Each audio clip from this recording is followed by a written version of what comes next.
Alrighty, guys, what's going on, everybody? Happy March 30th, my friends. Hope everyone is having a great day so far. Happy Saturday to you guys. So we got ourselves a heck of an update here for y'all regarding the latest severe weather outbreak we are watching here. Stuff will be starting here pretty soon regarding the potential of severe weather really kicking up here for, well, actually, really tomorrow, Sunday. We're going to start to see a little bit of activity starting as early as Sunday. But anyways, my friends, hope everyone's doing well. Let's go ahead and hop our way over here to the main screen here. Let's go ahead and give ourselves a warm welcome to a couple of people before we dive on into it. We have Misty, we have Amanda, we have John, we have Kala, we got ourselves Kimberly, we have, let's see here, who else hanging out with us? We got ourselves Tabletop, we have, gonna scroll to the bottom here. Got Kaylee, we got, let's see, Sanity, we have Edits, we have SLDS, we have Julie, we have Mr. Wolf, Mary, Pat. What's up, guys, and everybody else I have not mentioned. Hope everyone's doing well, and the people also not in the chat. So, let's see here. Tabletop, dude. Thank you for being a member for 1 month. Saying, hey, Andrew, how is Eastern North Carolina looking for the event? So there's no risk right now for Eastern North Carolina. I'll let you know if there's any changes into that, but as of now, I'm not seeing anything that's super crazy. So that's good. But we'll keep an eye on it, my friend. We'll definitely be watching out for it. But just know right now that you are relatively good. Anyways, y'all, so we're going to go ahead and hop our way over here. Actually, I'm going to bring you guys over to this event here, or this page here.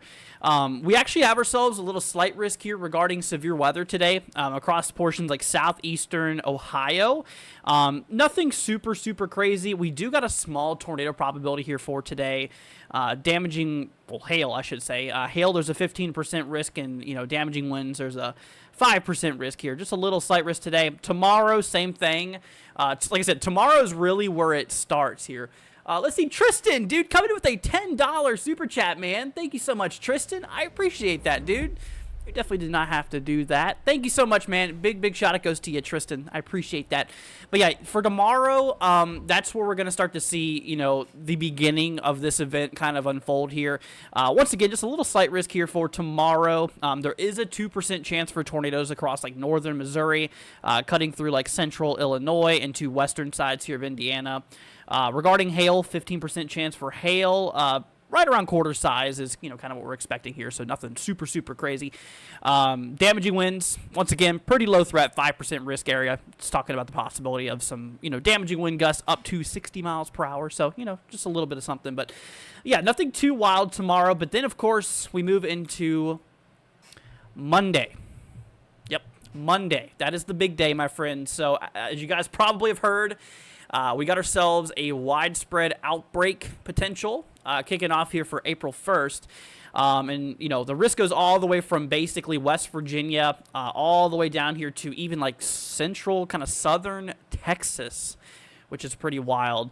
A very large slight risk across the yellow, and the orange is the greatest area. So the greatest probability of seeing severe weather is going to be across the orange, which is kind of like the worst area here regarding the biggest potential for severe weather, and, the greatest probability for all that and all of that. So, that does include some pretty popular areas. Oklahoma City is now included in the enhanced risk area, which is a level 3 out of 5 risk. So the scale goes from 1 to 5, and we have a level 3, which is still a pretty decent risk here regarding severe weather. So, Oklahoma City, we got Tulsa included. We got Ardmore. Let's see, Seminole areas out here in Oklahoma. This does include portions out there by like northwestern Arkansas, by Fayetteville, and Rogers area. Southeastern Kansas, this includes like Independence, Parsons, Pittsburgh area, and then we work our way over here into Missouri. Which actually Missouri does have a pretty good size threat, here regarding severe weather potential for April 1st here, which once again does include some pretty popular areas. We have like Joplin, we got Springfield. This is just shy of St. Louis, but here's my opinion, guys. I really think that this risk possibly could extend eastward into like maybe like southern Illinois. And the reason I say that is because the latest models, as we're getting ready to dive into, the latest models is showing a bit more of a better mixing between our instability, our thunderstorm juice, and our wind shear, just strong winds across the atmosphere.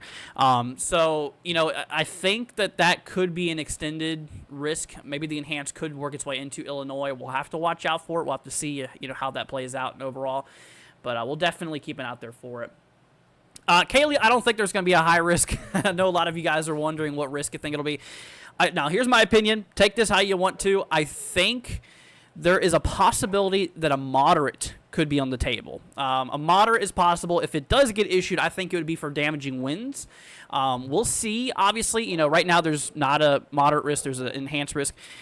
So, you know, whenever it comes to it, we'll just watch out for it. Right now it's an enhanced risk, a level 3 threat, but we will continue to watch this here over the next little bit. But anyways, y'all, let's go ahead and hop our way over here to the models. We're going to go ahead and take a look here at the models. We do have the HRRR. Let's see. We'll actually bring up the, we got the 12 Zulu, we got the 18 Zulu run coming through now. So let's go ahead and actually just look at the models here overall. So we work our way down in time, and honestly, let's see here. We might have to hop to, let's try 18 Zulu. Yeah, the 18 Zulu is still rendering here, so we're not quite there with that one yet. Okay, so let's just hop to NAM here for now. So whenever it comes to it, you know, whenever it does come to the potential out there, oh my gosh. Dude, Proxy just donated $100 on Venmo. I just got the notification, Proxy. Holy cow, dude.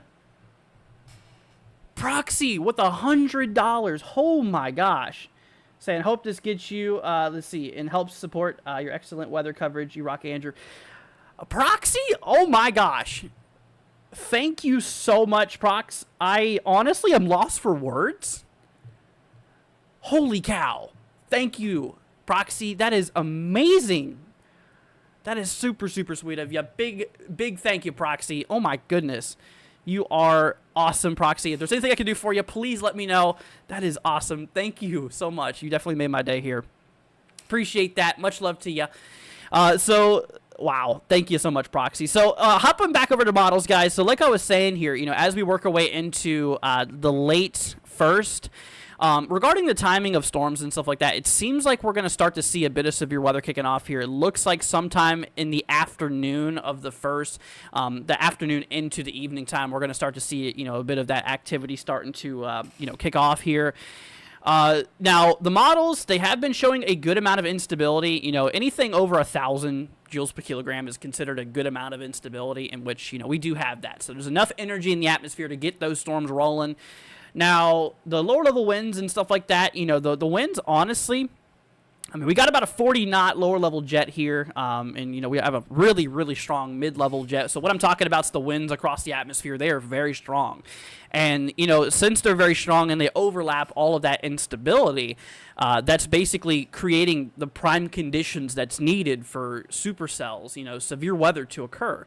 And so, you know, on top of that, you know, mixing in with our dew points, I mean, we got some rich moisture in our lower atmosphere, which is just very important, you know, for severe weather and just thunderstorms in general, you know, to really kick off here. So, you know, that is definitely something that we really need to, you know, look out there for. I'm going to grab a sounding here. Let's just grab one across like southeastern Oklahoma just to kind of get an idea here. And we'll just kind of see what this has to say. I'm not expecting you guys to understand what all this means. So, wow. Okay. So what I can tell you now, it's just in a sounding like this across southeastern Oklahoma. This is one model here for basically late April 1st. I know it says April 2nd, but this is Zulu time. This is actually April 1st. So while we're in the evening, kind of the late portion of April 1st here, that sounding, you know, first of all, there's a bit of a wind direction change. I don't know if you guys can see that here. In our lower atmosphere, the winds, they are changing directions, right, as we go up in altitude. And, you know, with that happening there, it's going to create the potential for, you know, lower level spin and allowing for the potential for some severe weather like supercells, tornadic activity to occur.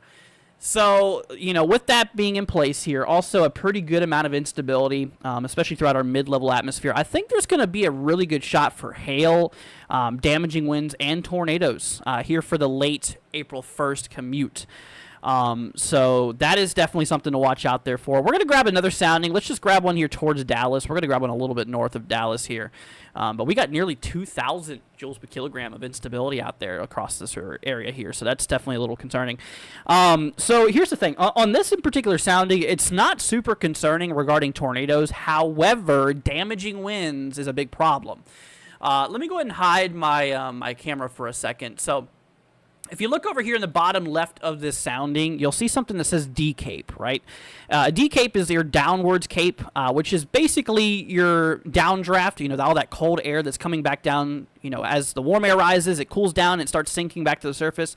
So D-cape is measuring the instability in that downdraft, which can be directly correlated with damaging wind potential. And, this model, or this sounding, I should say, has over 1,000 joules per kilogram of downwards cape, which that is pretty bad. And so, on a sounding like this, especially given our, our winds here as well in our lower atmosphere, there's a really good shot we could see some damaging winds out here, in excess of 70 plus miles an hour. It definitely seems like it could be a possibility. Significant damaging winds will likely occur here.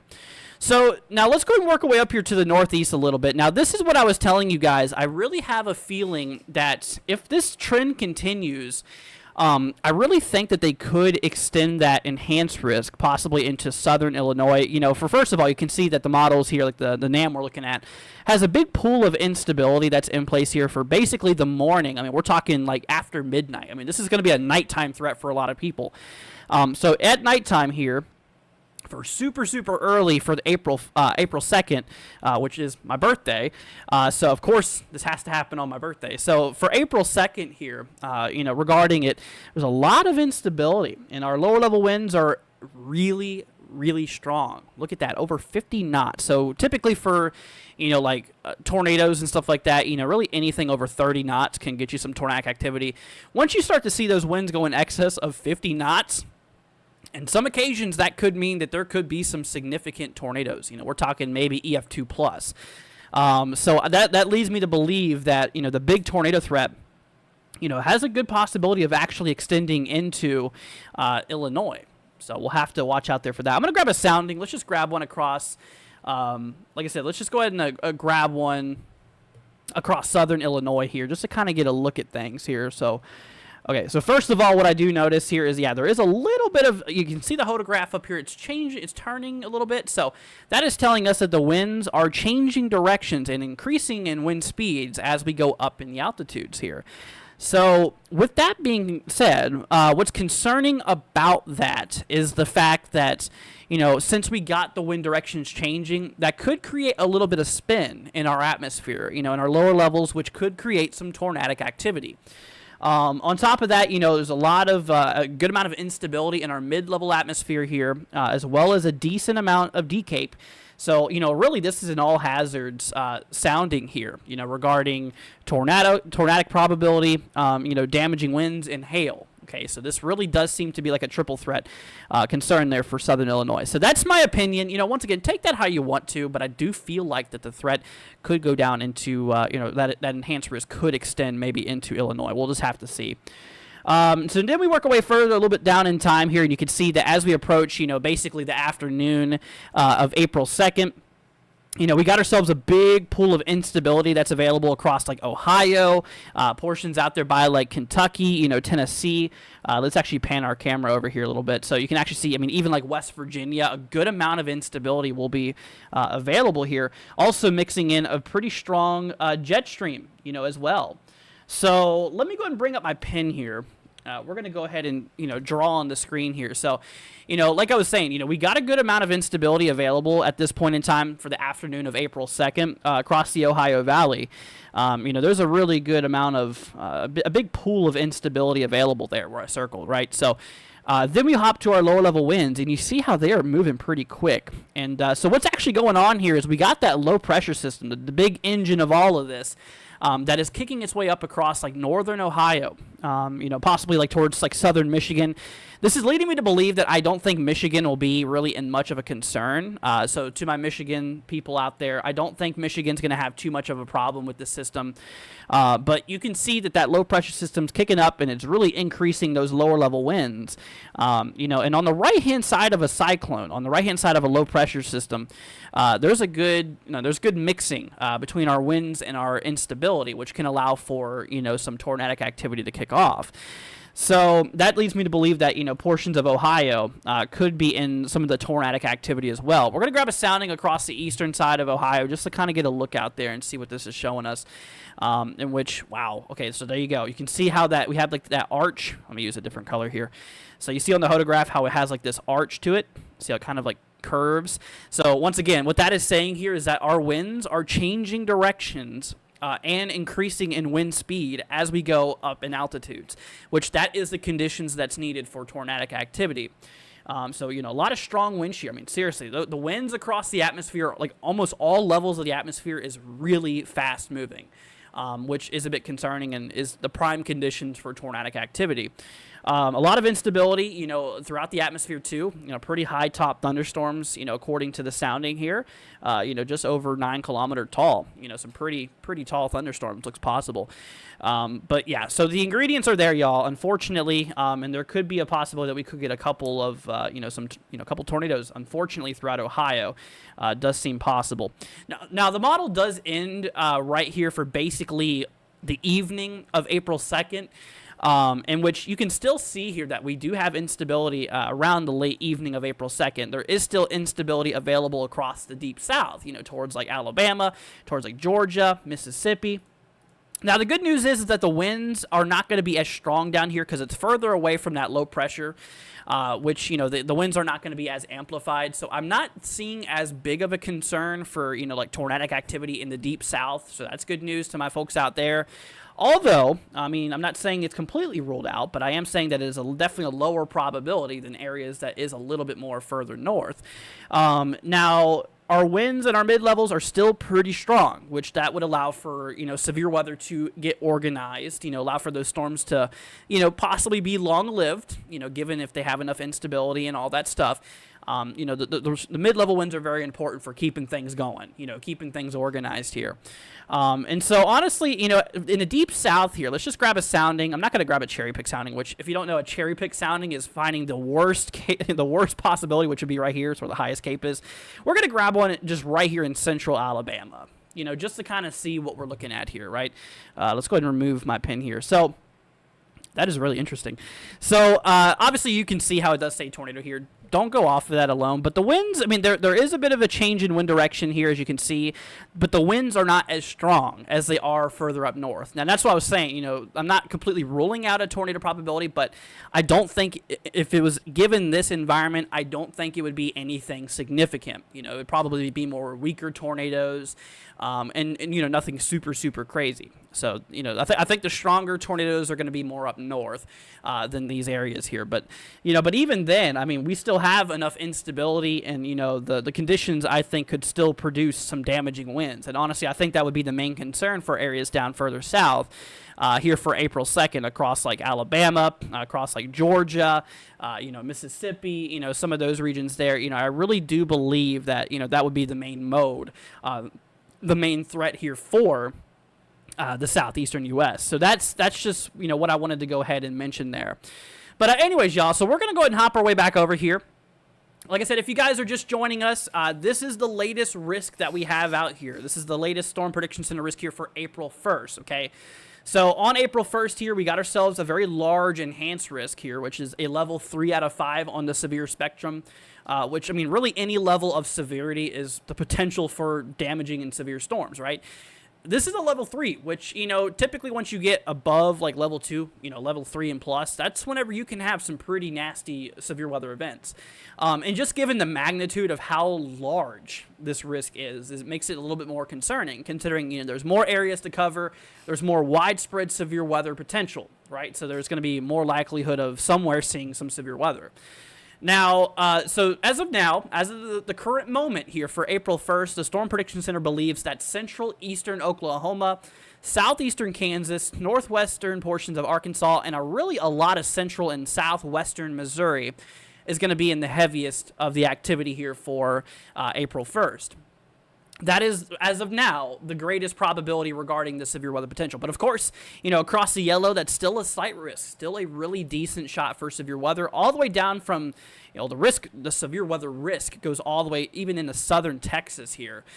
Goes through southern Texas, up as far north as like, even southern Iowa. Cuts straight through like Illinois, Indiana, going through Ohio, and as far east here as April 1st, across like West Virginia.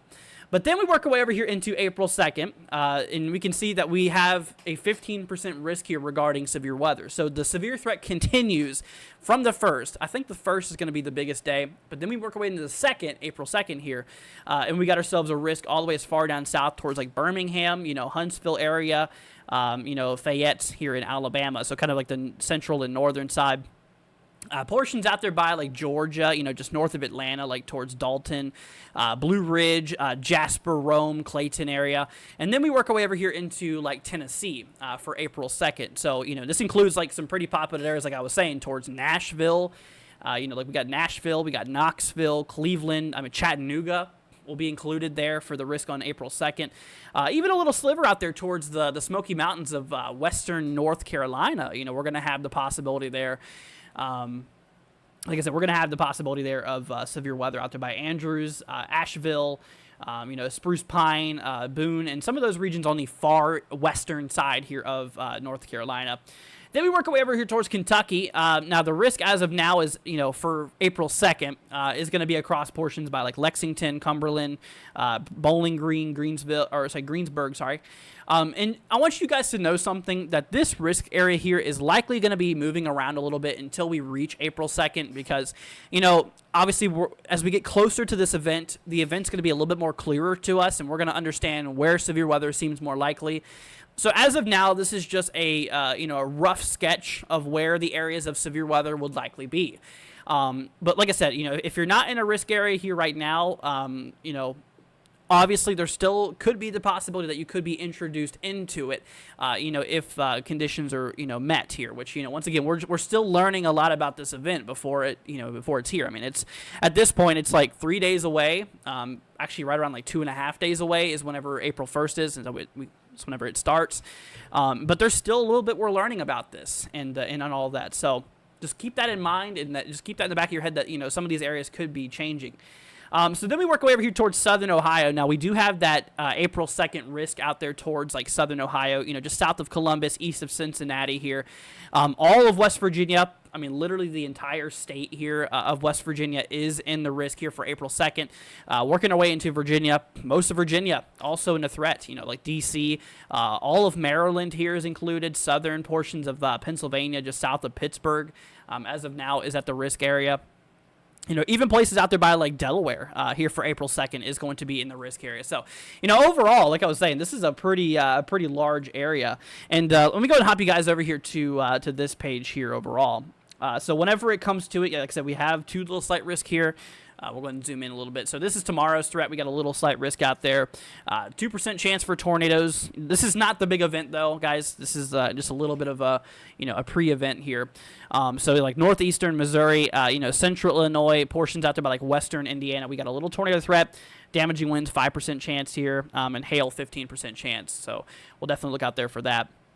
That's tomorrow. But then we work our way into day 3, and that's, like I said, that's the big day. That's whenever we really start to see things kicking off here. Now, as of now, there's no breakdown regarding, tornado probability, damaging wind probability, and hail probability. As of now, we are not in the breakdown yet. Tomorrow, we will know the exact breakdowns regarding what percentage of tornadoes, what percentage of damaging winds, and what percentage of hail. We're going to learn that tomorrow, okay? So tomorrow's outlook will definitely be able to go over all that. But yeah, so, what I wanted to mention here is that, look at this. So overall, right, so across the green, the dark green, that is the level 1 risk of severe weather. So if you're across the dark green, there's a possibility of having a few strong to severe storms. It's a relatively scattered and isolated threat for severe weather. It's not necessarily super, super likely, although it is still a possibility. Okay, so if you're across the dark green here, just keep an eye on the weather, as some severe weather could be possible here for April 1st. Now, first of all, across the dark green, there is a total of around 22 million people just in the dark green alone, just in that dark green area here. 22 million people here. Now, then we work our way over here into the yellow. Now, the yellow area, this is where, severe weather is more likely. This is where we have a better chance of seeing severe thunderstorms here. So overall, if you're across the yellow, there's a little bit better of a chance of seeing severe weather, and there's a possibility that some of them could be a little stronger than in the dark green area. So keep that in mind. Then, of course, across that region here, we also have around 21 million people in the risk area for the slight risk. Then we work our way over here into the orange. Now, obviously, the orange, as of now, is the biggest threat that we have available to us on April 1st. So if you're across the orange, at that point, we're seeing the potential for widespread severe thunderstorm activity. So numerous severe thunderstorms will be likely in your area, in this case, unfortunately, all hazards. Tornadoes, large-scale damaging winds seems quite possible. So just a little bit of an extra attention, a little bit of extra heads up to the folks there in the orange and, obviously the yellow, and really any color, like I was saying. The dark green, the yellow, and the orange, those are the areas that needs to be watching out there for it, okay? But yeah, like I was saying, the orange is, as of now, the maximum threat that we have regarding severe weather potential. And across the biggest threat, we already have about 5.5 million people at risk. And then, of course, like I was saying, we work way into April 2nd here for my birthday, and we got ourselves a very, very large 15% risk here, even here, in which, for this day alone, we're almost at 28 million people in the risk area here for April 2nd. So, you added all these together here. I mean, we're talking, 21 plus 21, that's 42 million. So 47 million people at risk here for April 1st. And then we add another, like I was saying, another 27 million people. I mean, we're talking over 60 million people that's going to be in that risk out there for the possibility of severe weather. So, like I said, I'm sure you probably know somebody who's in the area, that is mentioned here between both the first and the second. So if you could, like I said, it would be much appreciated if you could share this live stream, share this channel to your friends, your family members, social media platforms. Just share it. That way it can spread the word out there and we can help out as many people as possible. Because like I said, I'm going to be live during these days as well to actually cover all this severe weather. Okay, so, during real time, whenever severe weather is popping off, this could be some very life-saving information. And you guys can help save lives too by sharing this, help spreading that word out there. It is very important, guys. And if you guys could, that would be absolutely amazing. And that would, not only, help out people in general, but that would just be a really awesome thing to do. That way, we can get that word out there even more. Let's see here.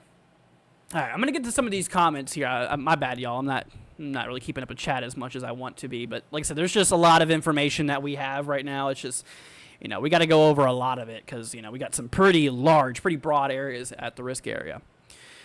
Do I think the enhanced risk will be extended into Indiana? So, yeah, that's what I was talking about. For Illinois. That's what I was talking about. So, I think that Illinois could get extended, or the enhanced risk could go into Illinois.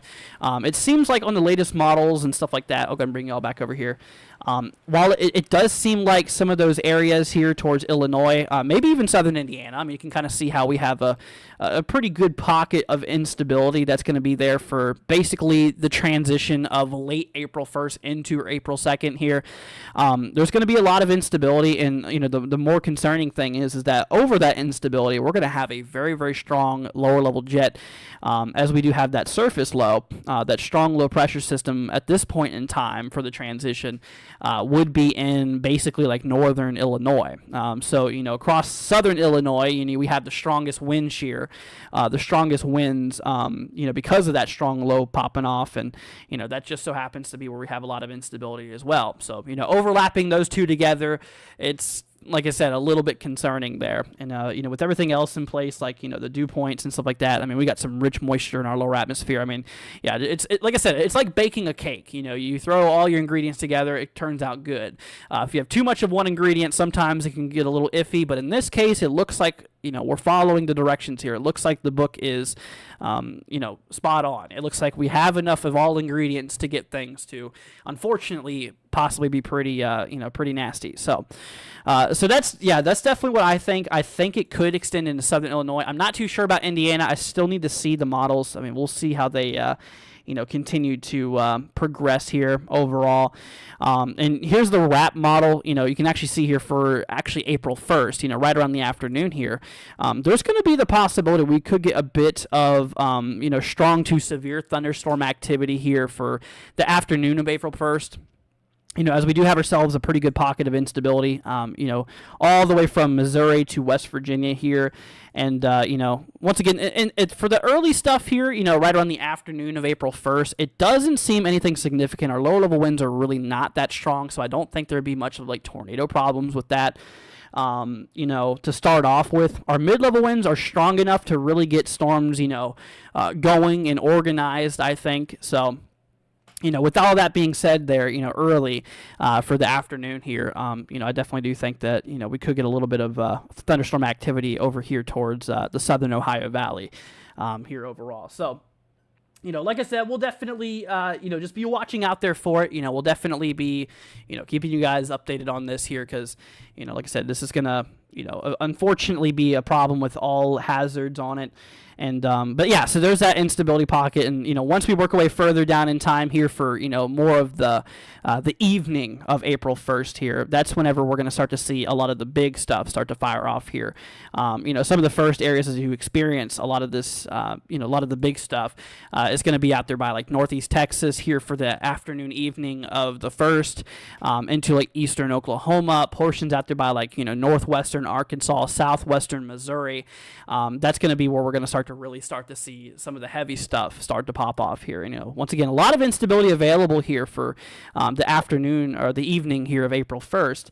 And unfortunately, mixing in with that, we got some pretty strong lower level winds, but our mid-level winds are absolutely screaming. So, there's a good possibility that we could have some long-lived severe thunderstorms here.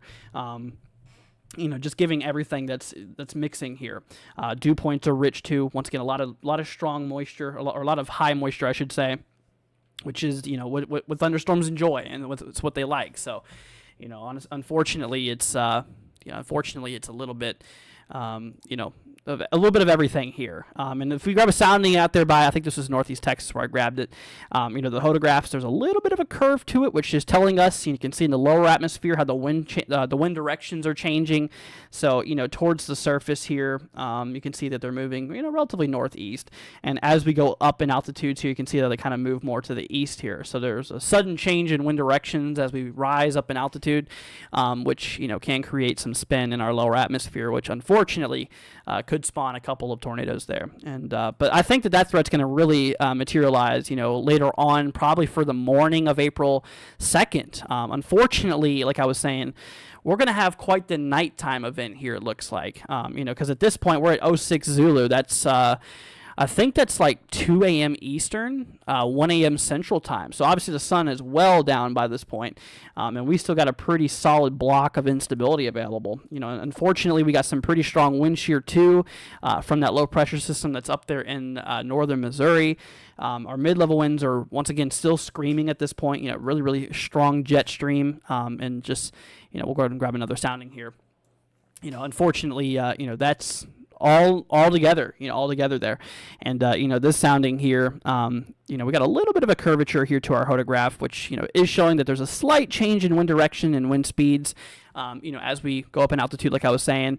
But with this as well, it's not just going to be a tornado threat. Like I was saying, there's going to be a good shot for damaging winds, a good shot for hail. Really all of that is going to be a possible concern.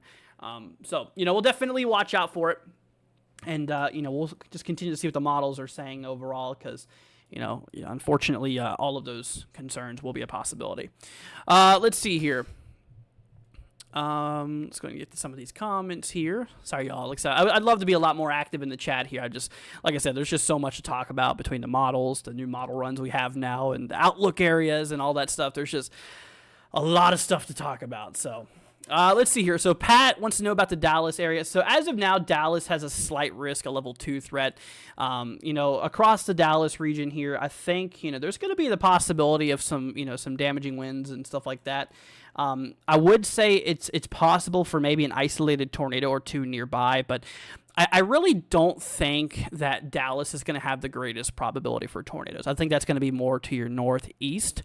I think your main concern out there by like Dallas and stuff would be more towards like the damaging winds and hail type of aspects. But of course, only time will tell to see if those are still kind of obviously together there. Yes, I do use Streamlabs. It's really the best the best program you can use for it. How about Missouri? So yeah, Missouri obviously is in one of the heavy zones here. Unfortunately, that's where we got the biggest block of the enhanced risk here overall. Let's see here. I'm gonna turn on my AC here. Oh, maybe it's not one to turn on. Hold on a minute.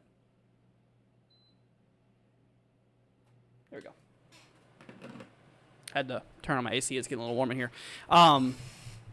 But yeah, no, I was saying in Missouri, we do get that level 3 threat out there, which, is going to be, as of now, is one of the heaviest areas here regarding the severe weather potential. And like I said, there's no breakdown right now, regarding the exact probability for tornadoes, the exact probability for damaging winds or hail. But, whenever it comes to it, though, I mean, like I was saying, we'll learn that tomorrow. Let's see. Where do I think the trough will be on Tuesday? So I guess you're talking about the big dip in the jet stream here. So let me show you this. We're going to bring you all over here to this. So this is our overlapping winds throughout the throughout the time being. Let's go ahead and hop over here to Saturday, which is today. So So the system is already there. I mean, you guys can already see here across the west, we got this big trough. That system is going to be barreling towards the U.S. here, so this working its way into Monday here. And, we're going to start to really get this system developing here across the Midwest here for Monday, obviously. And, we're going to have some increased wind shear and, really this whole system is just going to kind of, kick off here. Let me bring up these models. I think these ones are a little bit better to look at that, regarding, the exact position and stuff like that. But yeah, you can see that big trough there, that big dip in the jet stream. And, as we work our way down here towards, Tuesday, April 2nd, we're going to have, a really, really strong jet stream shooting across the central kind of eastern country. And at this point in time, we're going to have, a surface low, like I was saying, a very strong low pressure system here at the surface, rather than, a pressure system further up, in the atmosphere. This is a surface low, which, unfortunately, with surface lows, it increased the winds in the lower atmosphere. As you can see here, very, very strong wind shear in our lower atmosphere. And that's going to bring those tornado ingredients ever so closer together. And, like I was saying, especially if we hop over here towards, pretty much the transition from the first into the second. We got a lot of instability in southern Illinois, and also at the same place we have a lot of strong lower level winds, over 50 knots, which, is a little concerning. And, of course, at the same time, we got that strong mid-level jet stream, too. I mean, we got... Yeah, the kinematics are there. The wind shear is there. Let's see here. Will I get some tornadoes April 1st? So you're out there by Kansas City, I remember. So Kansas City, obviously, there's going to be the possibility for a bit of severe weather. I'd say for April 1st. It just depends, the timing and all that stuff. But I have a feeling, I mean, because you are in the slight risk. I think a lot of that main threat is going to be a little further to your south. Let's see here. Yeah, I'm going to try to get to more of y'all's comments here because, obviously answering y'all's questions is now one of my top priorities to help y'all out as possible. Let's see here. How about Eastern Kentucky on Tuesday? Will we see tornadoes?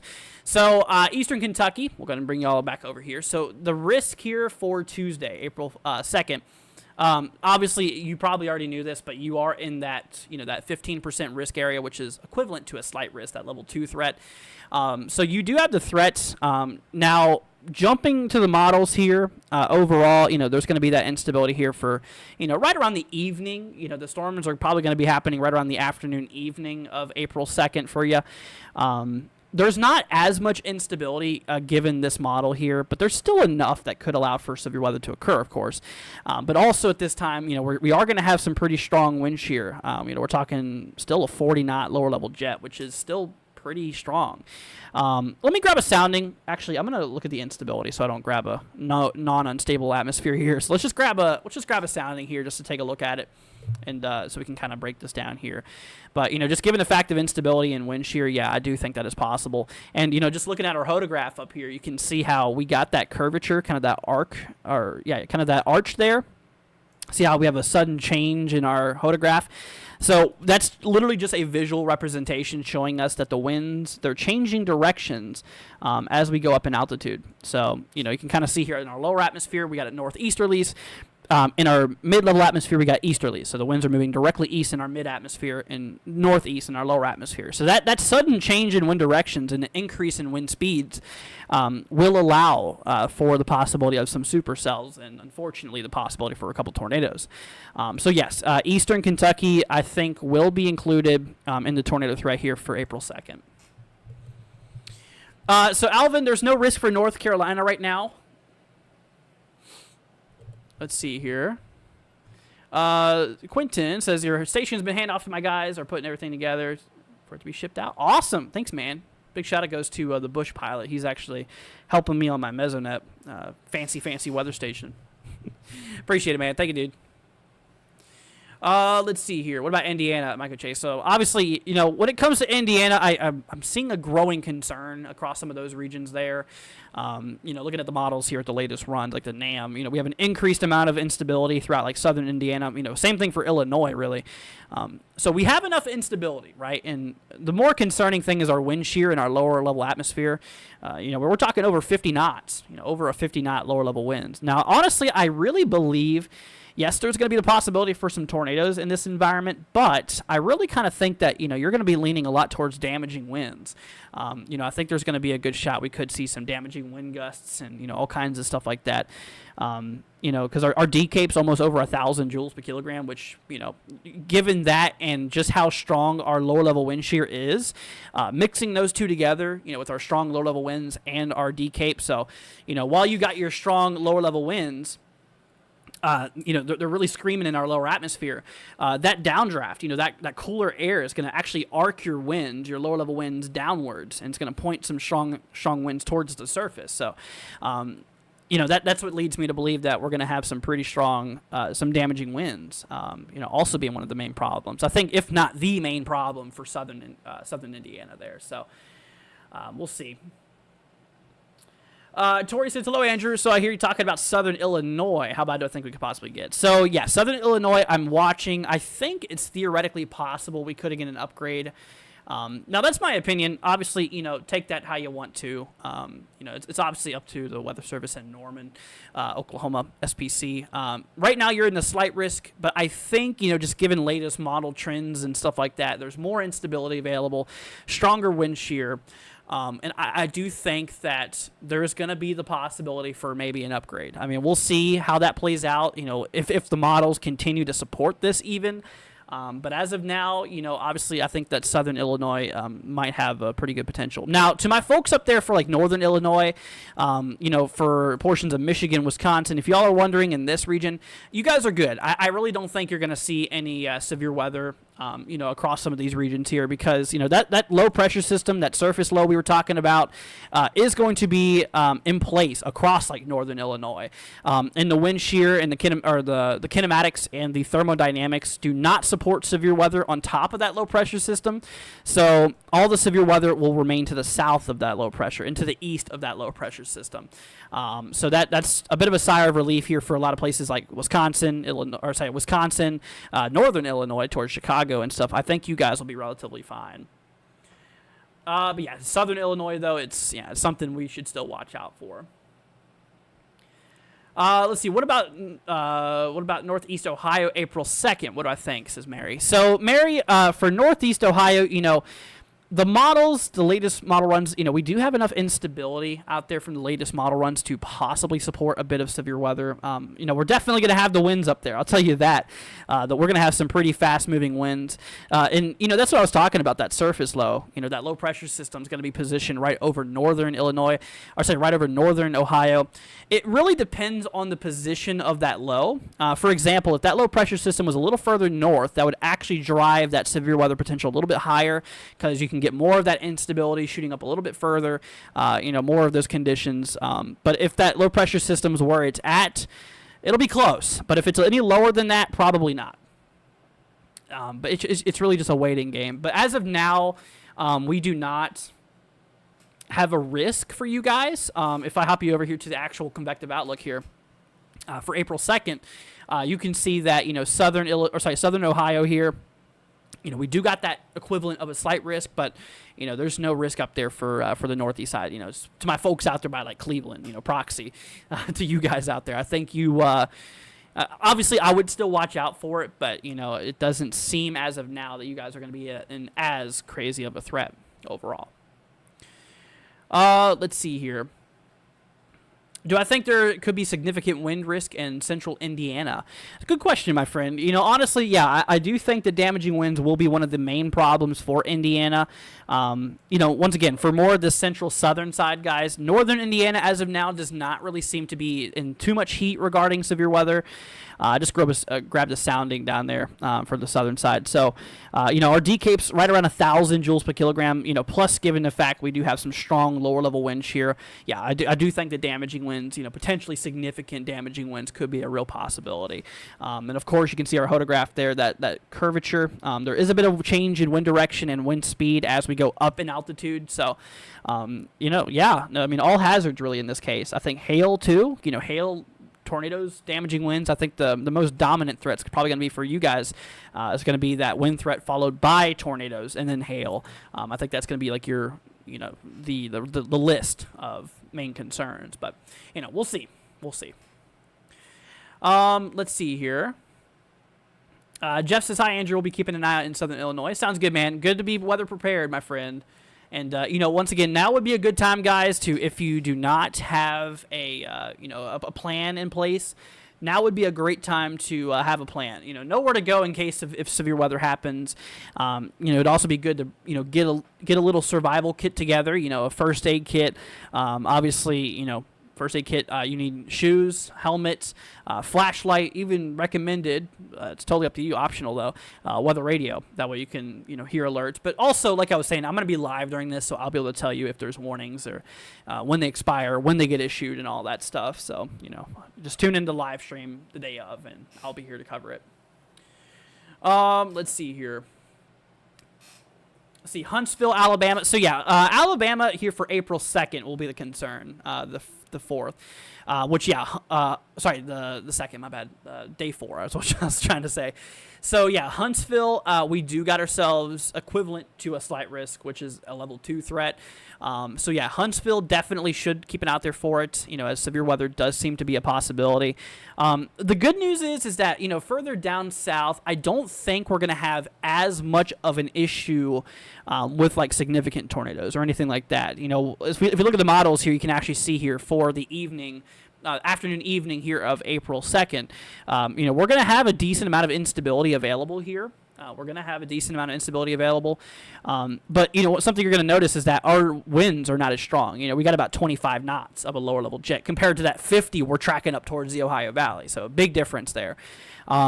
I don't think there's going to be as big of a problem regarding like tornadic activity. I'm not completely ruling that out though, because we still have some pretty strong mid-level winds. I think that once again, damaging winds, I feel like it's going to be the main concern for areas down towards Alabama, just in general there. Let's see here. I live in St. Louis metro area. I'm super concerned because it looks like we're going to get nocturnal storms. Unfortunately, yeah, some areas will be in or will be seeing a bit of nighttime severe weather. Obviously, we'll keep an eye on it though. Let's see. Let me look at the sounding real quickly. So yeah, once again, weak lower level winds here. So that's better and not as strong for tornadic ingredients. So in this case, I think mostly damaging winds would be a bit of a concern. But let's hop over here to St. Louis. Yeah. So to my St. Louis folks out there, when it comes to it, the main threat obviously is going to be here right around the late April 1st and the early April 2nd commute.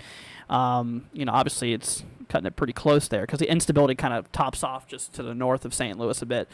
I'm going to grab a sounding near St. Louis here. We're going to take a look and see what this model is showing us here. So I do see once again a bit of a bit of strong lower level winds, which I think that will, could allow for, unfortunately, some tornadic activity. Given that there's a slight change in wind directions here as we go up in altitude, I do think that's possible. In terms of damaging winds, damaging winds probably still the main threat. Hail.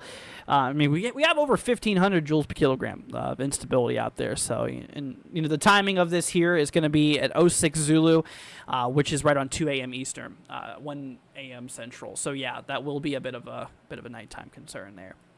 All right, y'all, we're going to go ahead and hop our way back over here to the Outlook here. So, once again, if you guys are just joining us, this is the official Outlook here from the Storm Prediction Center for April 1st. This is not April 2nd. This is April 1st, the first day of the big stuff happening here. So, once again, as of now, we got ourselves a pretty good size enhanced risk. I'll go ahead and move this over here a little bit. We got ourselves a pretty good size enhanced risk there, all the way from central eastern Oklahoma up to northwestern Arkansas, southeastern Kansas, cutting through portions like central and southwestern Missouri. Once again, that's a level 3 threat. That is an enhanced risk here overall. Now, like I was saying, there's no breakdown regarding the exact probabilities between damaging winds, hail, and tornadoes right now. We'll learn that tomorrow as the new Outlook comes out. But as of now, the most active areas here from the SPC seems to be out there by like central eastern Oklahoma, northwestern Arkansas, southeast Kansas, and central and southwestern Missouri. That kind of seems to be the heavy areas. And like I was explaining here a little bit ago, the dark green here. Well, first of all, the light green just says a few thunderstorms are possible, not expected to be severe. But once we work our way into the dark green, that's where that severe threat starts, scale from 1 to 5. So the level 1, which is the dark green, if you're across the dark green areas, it's basically just saying there's a small chance that an isolated severe storm could happen nearby. But still, in that point, the odds are pretty low that you'll see severe weather, although it's still possible. Then you move into the yellow. Now, across the yellow, like I was saying, it's a little bit more of a good probability, or a little bit greater of a probability of seeing severe weather. And also, the storms could be a little bit more severe. Maybe stronger winds, larger hail, and maybe some tornadic activity still.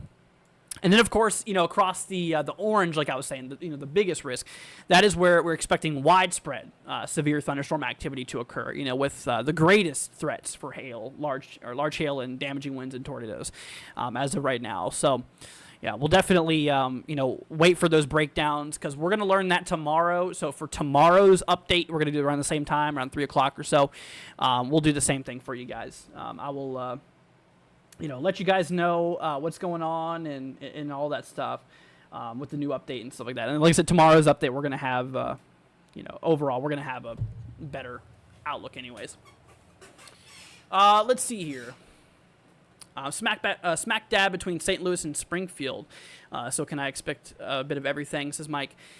So, between St. Louis and Springfield, you are in the enhanced risk area, which is the biggest threat regarding severe weather. When it comes to it here, we're going to hop you all back over to the models here. Obviously your main threat's going to be here for the late evening of the 1st into the early 2nd. It's going to be at nighttime, unfortunately. There's going to be a decent amount of instability there. Decent amount of instability available. We're going to go to grab a sounding out towards that region.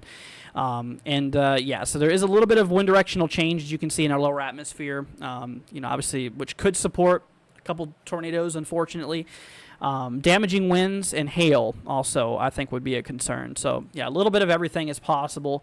So we'll just keep an eye out there for it overall.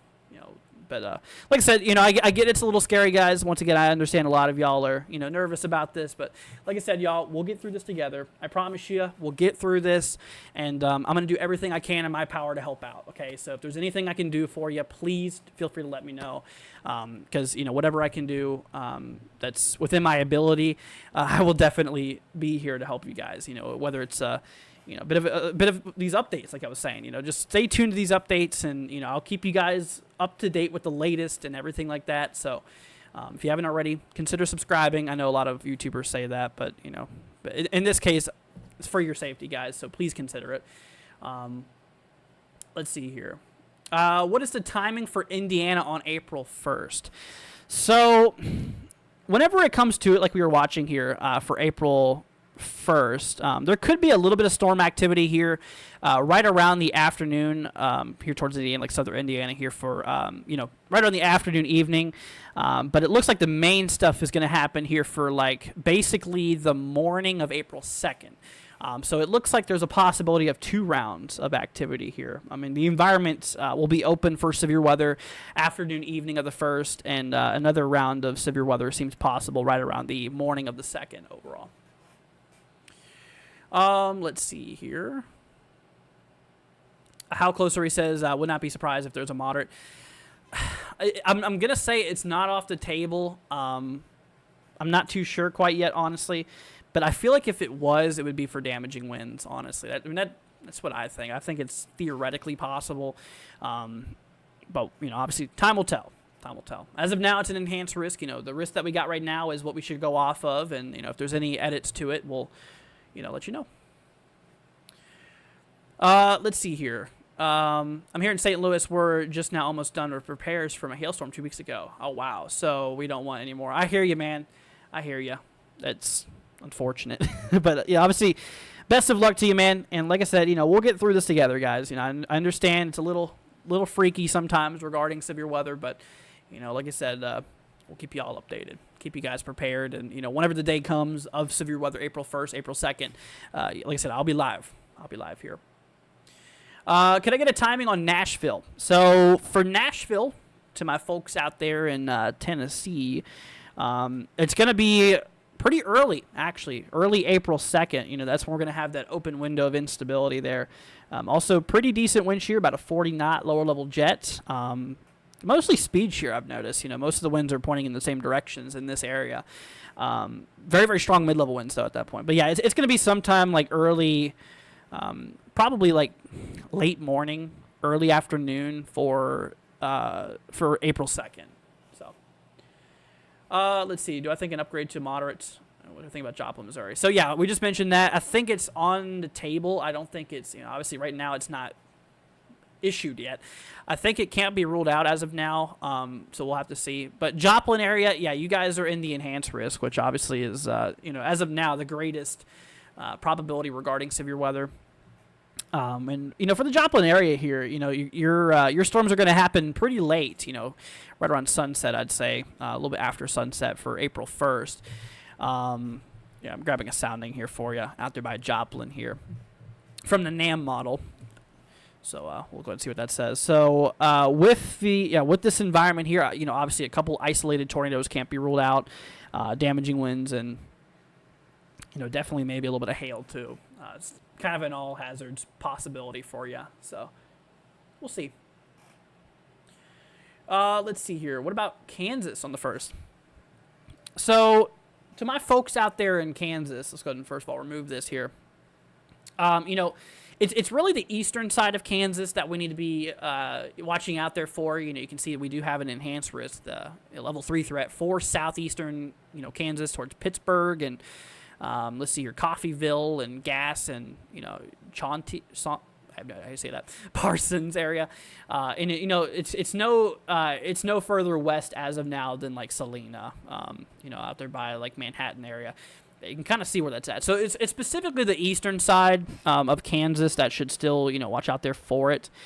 Models are honestly still not too clear on places out there in southeastern Kansas because for the most part it's capped out, as you can see. So storms might have a little bit of a hard time forming for southeastern Kansas, but we'll see. Obviously, I want to wait a little bit for the models to marinate. I always say I want to wait for them to obviously work it out here a little bit before we get a little closer. So, but yeah, you are in an area I would definitely keep an eye out there for it.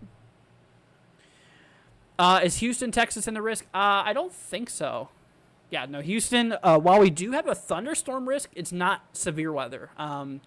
So, yeah, that's what I was saying. The light green area here, this is basically saying that a couple thunderstorms are possible. But, yeah, once you get into the dark green, that's where, that severity starts, or that severity, threat starts there overall. So, level 1, level 2, and level 3 here. Let's see here. Arctic says, hi, just joining in. How's Springfield, Illinois? Looking for a couple of days, please and thank you. No problem, Arctic. So for Springfield, As of now, you're in the level 2 threat. So the scale goes up to level 3 for this event. Well, the overall scale goes up to 5, but you're in a level 2 threat as of now.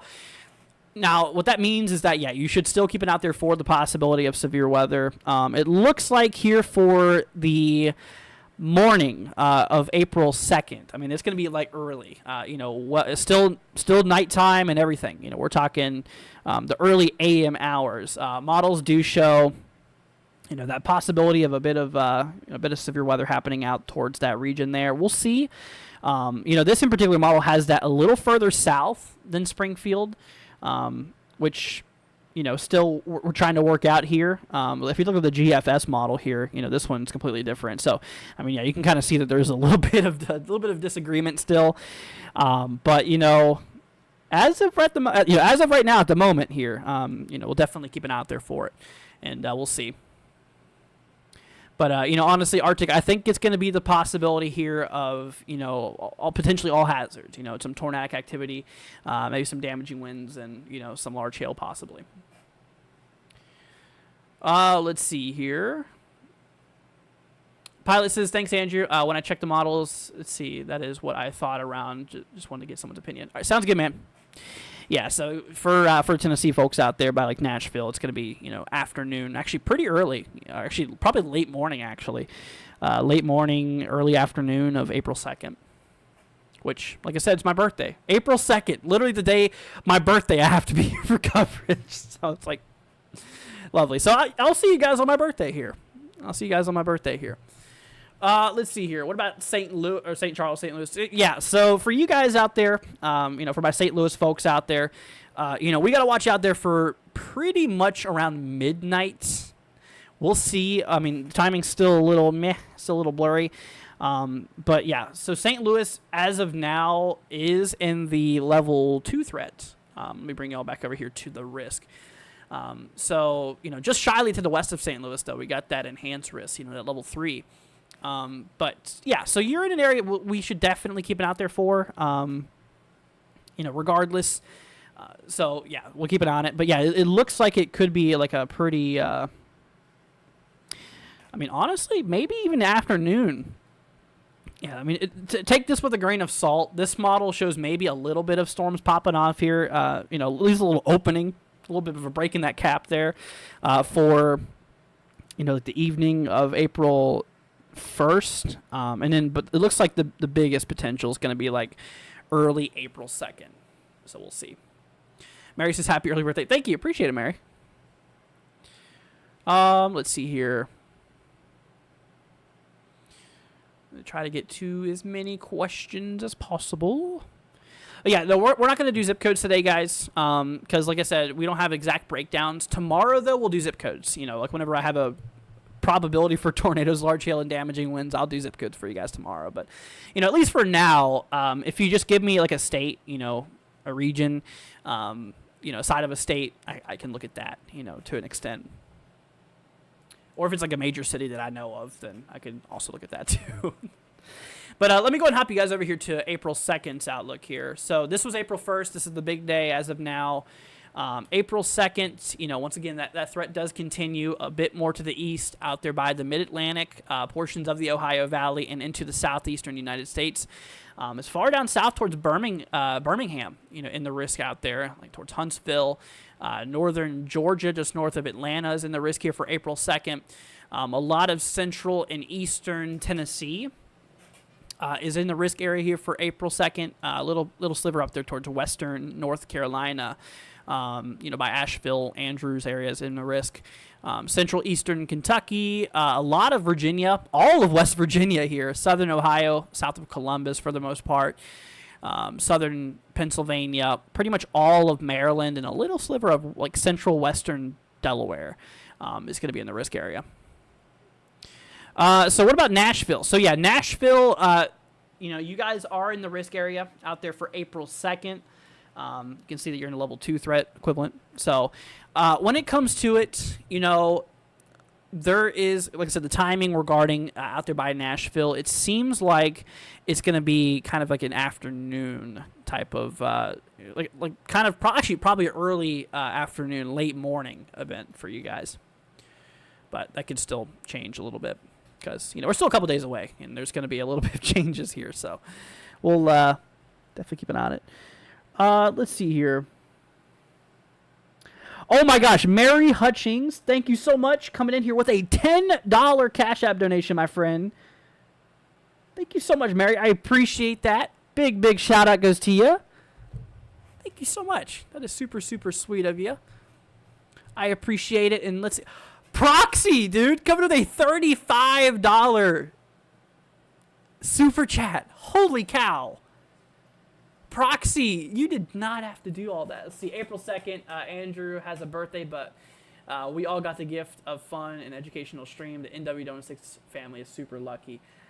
Proxy, thank you so much. You did not have to do that. You guys are so sweet. Like, honestly, from the bottom of my heart, thank you all for the support. Like I said, you guys help keep me going. I can't do this without y'all's support, and you guys definitely are super sweet. I appreciate it. Wow, guys. Thank you. Proxy, thank you so much for all your support today.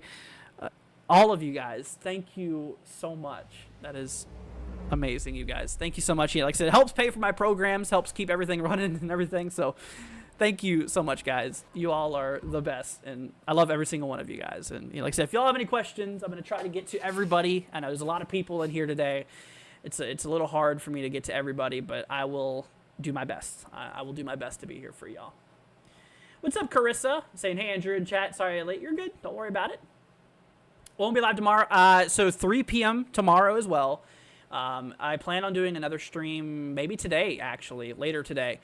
Probably later tonight, for the people who couldn't make it to this stream. And then, of course, tomorrow I'm going to do the same thing. So how bad do I think April 2nd will be for Eastern Tennessee? So, yeah. So you guys, as of now, is in the 15% risk area, which is, like I said, a level 2 out of 5 severe weather threat. Now, let's hop you all back to the models here. So when it comes to it, with everything popping off here, let's go ahead and just grab a little sounding here and see what's going on. So, yeah, out there by Eastern Tennessee, it looks like there could be the possibility for maybe an isolated tornado threat here. I think could theoretically be a possibility, so we'll keep an eye out there for it, here overall. So with that going on, also I think damaging wind gusts, could be a possibility out there too. So between damaging winds, maybe an isolated tornado threat, kind of an all hazards threat, unfortunately. So we'll definitely keep an eye out there for it. Let's see here. Chris, dude, coming with a $20 super chat, man. Thank you, dude. Appreciate that, Chris. You didn't have to do that, man. Saying my birthday, see it on the 1st. Really? You, my friend, are literally a day before me. April 2nd is my birthday.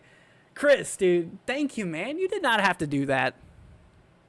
I appreciate y'all. Thank you so much. Chris, big shout out to you, man. Proxy, thank you. Everybody who else has supported us.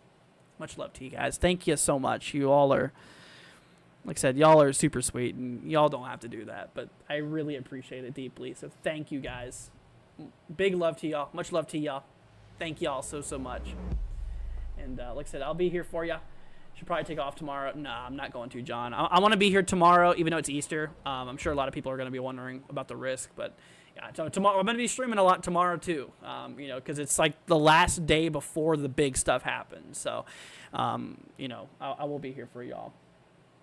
But once again, Chris, thank you, man. Proxy, thank you. All of you guys, much love to you. You guys are awesome.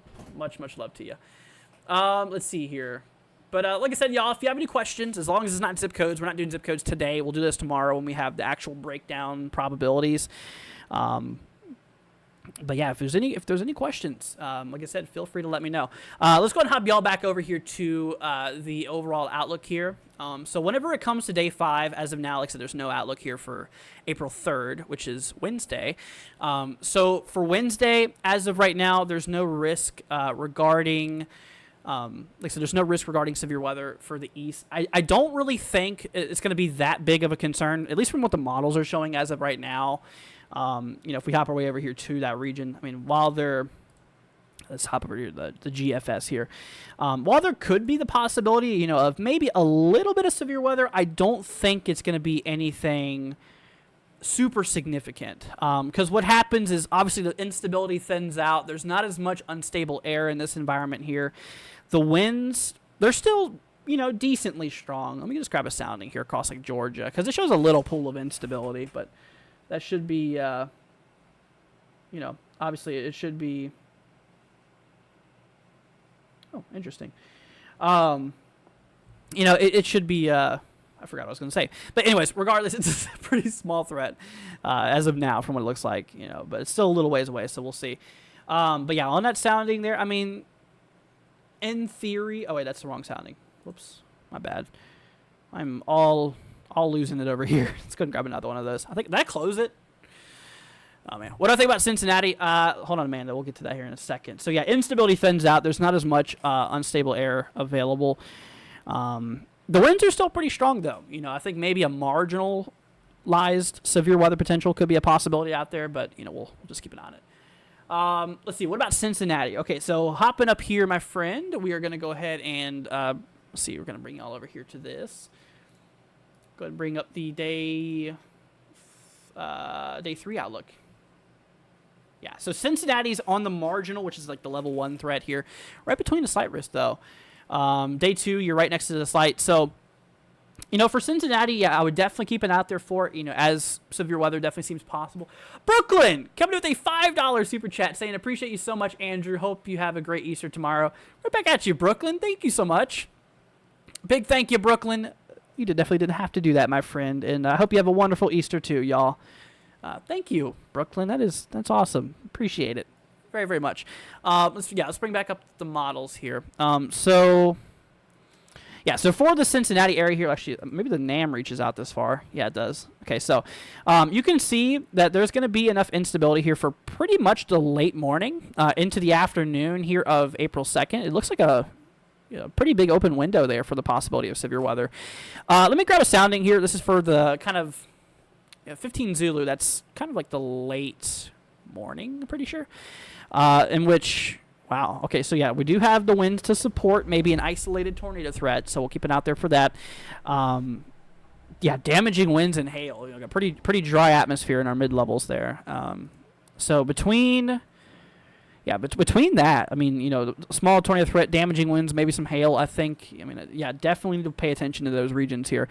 But I will tell you, though, that it does not look like that's going to be where the heaviest of the activity is going to be. So at least that's good news. But, you are still in an area where I would keep an eye out there for it as, still severe weather as possible. So we'll see. Let's see. Here's Paducah going to get hit bad. So Paducah, let's see. You guys are out there, far western Kentucky. So as of now, let me bring this up for you. So Paducah, as of right now, is in the level 1 threat, which is the marginal risk out there. Let's see, day 4. So yeah, you're in a level 1 threat right now. But I feel like that could get upgraded. I mean, because there's a good amount of instability here. So basically for the late, actually this is for really early April 2nd. So let me go and hop you back over here. So for really early April 2nd here, you can see out there by like Paducah, just western Kentucky in general, there could be a decent amount of instability available. And overlapping that, we have some pretty strong wind shear. Like I was saying, we have that surface low, that strong low pressure system that kicks up across, like the Illinois, Indiana area here. So with that increased wind shear, the stronger winds and, that available instability, I definitely wouldn't be surprised if we did get some severe weather. Let's go and grab a little sounding out here too, just to kind of see what's going on. Let's see. Oh, see you later, Court. So for the sounding here, wow, very big spike of dry air in our lower mid atmosphere. Mostly damaging winds, I'd say. Maybe an isolated tornado continuation. But I wouldn't say the odds are super high out there, at least from that model. Once again, take that with a grain of salt. Models aren't perfect after all, but we'll see. Let's see. Do I think being higher elevations of Tennessee will make it storms not as bad? Well, unfortunately, geography, I mean, while it does have a big role in weather, the big myth that people say is that tornadoes can't happen in mountains. I'm not trying to scare you, but I'm just being honest with you. And this is realistic. I mean, there still could be some activity in those upper elevations and stuff, but But sometimes, yes, sometimes, that it does weaken severe weather a little bit. It's a little harder to forecast for those elevations, compared to the flat areas, that we're mostly forecasting here, because we're mostly talking about the Central Plains and the Midwest, which is relatively flat, which, there's not much landscape there. But, for areas out there, like in, like eastern Tennessee and stuff, I think that threat will continue. Regardless here, still. Now, I'm going to tell you this, it won't be as bad as some of the heavier areas. It's not going to be nearly the heaviest areas, I don't think. You can see our mid-level winds are still very strong. Super crazy jet over Kentucky there. It's pretty wild. Let's see here. What time will the worst tornadoes happen? Honestly, at this point, I mean, it's still not too known whenever the worst of it's going to happen. In my opinion, it'll probably be there for the late evening of the 1st into the early 2nd. I feel like it's going to be some of the worst of the activity, but just know that can change because, this models are still kind of all over the place.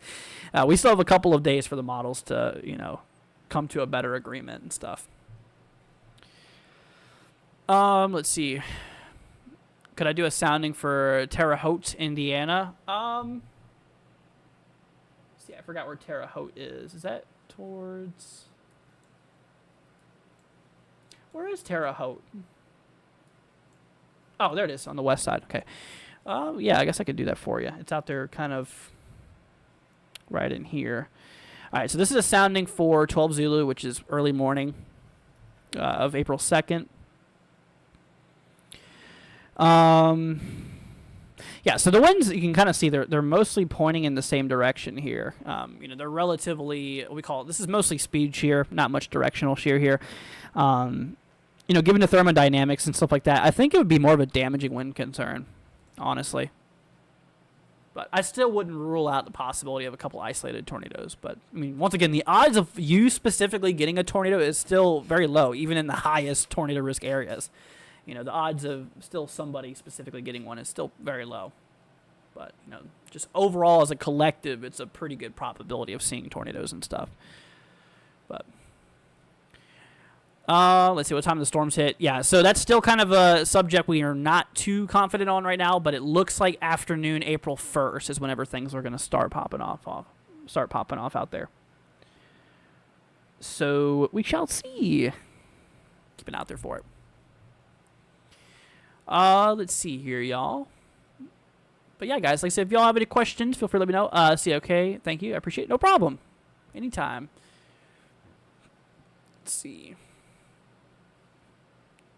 Trying to make sure I got to everybody's questions. Yeah, like I said, if y'all have any questions, feel free to let me know. Because I'm going to do my best to keep y'all updated. Once again, I'm not... There's a lot of people here. It's kind of hard to keep up with everybody sometimes, but I'm going to do my best to keep up with every comment. So I'm going to try my hardest, y'all. All right, we're going to hop y'all back over here to the outlook here. So this is for April 1st. Like I was saying, this is for, once again, I think the more meatier of the days. I think this is going to be like the biggest day, I think. And, yeah, you can kind of see there that, once again, the risk goes all the way down from southern Texas, shoots all the way up to even, like, southwestern Pennsylvania. It's a very broad risk here.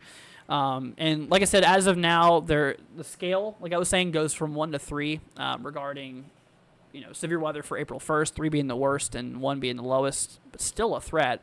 So the greatest probability here for April 1st, as of right now, is going to be across central eastern Oklahoma, northwestern Arkansas, southeastern Kansas, central and southwestern Missouri. That's where the heaviest of the risks here is going to be, kind of the concern overall. But, but overall, I mean, like I said, we'll keep an eye out there for it, and we'll definitely see how things play out and stuff like that. Because just know that risk can definitely hop around a little bit. Let's see here. Where's the storm going to hit? So, yeah, Timmy, anywhere in the dark green, yellow, and orange, there's a little bit of a risk out there for severe weather. This is just for April 1st, too. Like I was saying, April 2nd, that's where, the risk continues into more areas further east by like the Ohio Valley, kind of towards the southern Ohio Valley, the Mid-Atlantic there, and portions of the southeastern U.S. Tennessee Valley and like the southeast. Let's see here. Marley says St. Louis. So yeah, St. Louis, as of now, we are right next to that level 3 threat, but we're actually in the slight risk as of right now. That is a subject to change, though. That is a subject to change. We'll see, how that carries in. Now, personally, like I was saying, given latest models and stuff like that, I have a slight feeling that could be extended a little further to the east into like Illinois, because the latest model runs like the NAM. I'll go ahead and show you what I was talking about. The latest models like the NAM show a bigger pocket of instability available towards some of those regions there. And on top of that, we have some amplified lower level winds due to that surface low across like central northern Illinois at the time being for early April 2nd. So, like I said, that's what I believe is a possibility. We'll see, though. We'll see.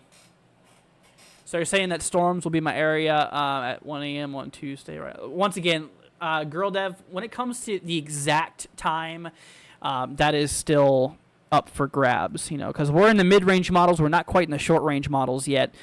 Speaking of, let's see, 18 Zulu's done now. Interesting. So, yeah, the HRRR is getting close to the event, really kicking off there. Let me pull up the reflectivity. Oh, wow. Look at that. So, according to the newest HRRR model, it does show maybe a couple isolated cells developing the afternoon of April 1st up there towards like Indiana, Illinois. Yeah, still pre-initiation of the big storms, though. Yeah, the big stuff that's going to fire off here isn't going to happen until like later on in the afternoon, evening. Has anything changed for day 4? Says Proxy. So Proxy, not really. It's still kind of the same as it was in yesterday's update. But yeah, we do get the threat all the way from basically like north central Alabama, cutting through like southern Pennsylvania and stuff. So, let's see. I'm in West Tennessee near Jackson. Gotcha. Yeah, West Tennessee's threat I think is going to be more for like the late first. Kind of in the transition time, the late first into the early second, though. So, yeah, we'll see. Definitely we'll see. Let me take a second, y'all. I'm gonna bring y'all over here for a minute because I want to check on that flooding outlook here real quickly. So while there is going to be the possibility out there for not only severe weather, there's actually a threat for flooding too. Let's see here. Let me bring that up for y'all. I'm going to go ahead and bring up our flooding outlook here. So for day 3... Oh, there you go. Okay, so there's our flooding outlook. They actually increased the probability of flooding up in northeastern Oklahoma by Tulsa, southeastern Kansas, and a lot of central southwestern Missouri is now in a level 2 out of 4 threat for flooding. So if you live out there by Joplin, Tulsa, and the areas in yellow, really, just be on alert, because if you're in a low-lying area, it could be a bit of a flooding concern. Same thing for the dark green, just a little bit less of a probability. The overall flooding threat goes through the Ohio Valley here and into portions near the Mid-Atlantic overall. So keep an eye out there for that. Let's check on, so that's April 1st, by the way. That's April 1st. Let's check on April 2nd here and see. Yeah, so April 2nd goes from northeast Alabama through the Mid-Atlantic and into actually the southern New England areas here by like southern New York State and like New Jersey. Are we talking large hail? Yeah, some areas definitely see the possibility for large hail out of this event here. I mean, like I said, all hazards, unfortunately, is kind of on the table here. Large hail, damaging winds, and, unfortunately, some tornadoes could be a possibility there. So, yeah, we'll see. We'll definitely see, especially tomorrow, because like I was saying, tomorrow, we're going to have a breakdown for the exact probabilities. So, like, whenever it comes to the exact probability for, tornadic activity, the exact probability for damaging winds and hail. We'll have a percentage tomorrow. Girl, let's have some, see. It says, I'm scared. Don't be scared, guys. I understand it's a little stressful, but, like I said, we'll get through this, guys. I promise you. There's a lot of lot of crazy, like I said, widespread severe weather, unfortunately. But, like I said, between these live streams, keeping you guys updated and showing you where the biggest risks are, and between me being live during the severe weather event, between the first and the second, like I said, giving you active warnings and stuff like that, active warning information. Like I said, you guys have the information. You guys definitely will have the information. It's not going to be completely blind. So, that's why we always say, if you guys could consider subscribing, because it could definitely help you out in terms of, like I say, coverages and stuff like that. It'll definitely, it could come in handy. Like I said, once again, there's no reason to freak out. I get it, y'all. I used to have bad storm anxiety myself. And like I always say this in my streams. If you have like really bad storm anxiety, I would recommend learning how to read radar. Yeah, I would recommend learning how to read radar, like velocity, correlation coefficient, and all those products there. Let's see here. Personally, I think the NAM model and European model are starting to agree with one another. HRRR model making it look strong, while the GFS kind of downplaying it. Yeah, GFS has never really been a good close range severe weather forecasting model. It's more of like a long range look at things as an overall view. The mid range and the short range models are better at more of the ingredients at play. While the GFS just kind of gives you an overview of what's possible, But, at the end of the day, though, no models are perfect, of course. Oh, look at that. Could be a few storms actually popping off in Ohio, guys, today. Yeah, like I said, we have a little slight risk out there for today. Let's actually go over that real quickly, y'all. So that's the big day we didn't really talk about. So today we actually have a small little slight risk there. 2% tor threats, 5% wind, and 15% hail. So hail's kind of the main leader for today. Tomorrow, same thing. Got a long risk all the way from southeastern Nebraska all the way to central West Virginia. Got a little threat out there too. Tornado probability 2% for areas by northeastern Missouri through central Illinois and kind of west central Indiana. 5% wind and once again 15% hail. Just a little bit longer of a threat. And of course, then day 3, which is April 1st, that's where the big stuff. Thank you. I'm praying for everyone as well. It looks like Indiana is one of the target areas have strong tornadoes and dew points are high. Yeah, we'll definitely see how that plays out. Models. Once again, we're still a couple days away from the event here. Model can still, change and shift around quite a bit. So, it's still not final yet. But tomorrow we'll have a lot better of an idea as we first of all get a lot of mid-range. As we get a lot of short-range models like the. Like the NAM and, the short-range models like the HRRR and stuff like that. Let's see here. Had to throw on my glasses. My eyes are... I have bad eyes, guys, and if I stare at screens for a long time, it hurts my eyes pretty bad, but glasses help fix that. If you're wondering, it's not just to look cool, of course. I look awesome, but... just kidding, of course. But, you know what I mean. Oh, they put out a mesoscale discussion. Hold on a minute, y'all. Wow. Holy cow. So we are about to get a watch. Storm Prediction Center put a 60% chance of a watch being issued across Ohio today. Like I said, we had that small little threat there. Let me do a quick little breakdown, y'all, towards today in Ohio real quickly, and then we'll dive more back into the main event here, y'all. Yeah, like I said, we have a little bit of a threat for severe weather today across more of central, southern Ohio. Not a super lot of instability, but enough to get the job going. About a 40 knot lower level jet. 55 knot mid level jet there. The winds are there. Oops. Yeah, let me grab a sounding here. We're going to grab one a little east of Columbus. See, I'm praying for everyone. We don't need another strong tornado here. Yeah, hopefully it busts, guys. Honestly, I hope it does. Hopefully this event just doesn't play out the way it's forecasted. But honestly, at this point, I think the probability of that busting completely is very low. I hate to say it. Let's see here. Yeah, today mostly hail threat. Hail and damaging winds and small tornado threat. Let's see here.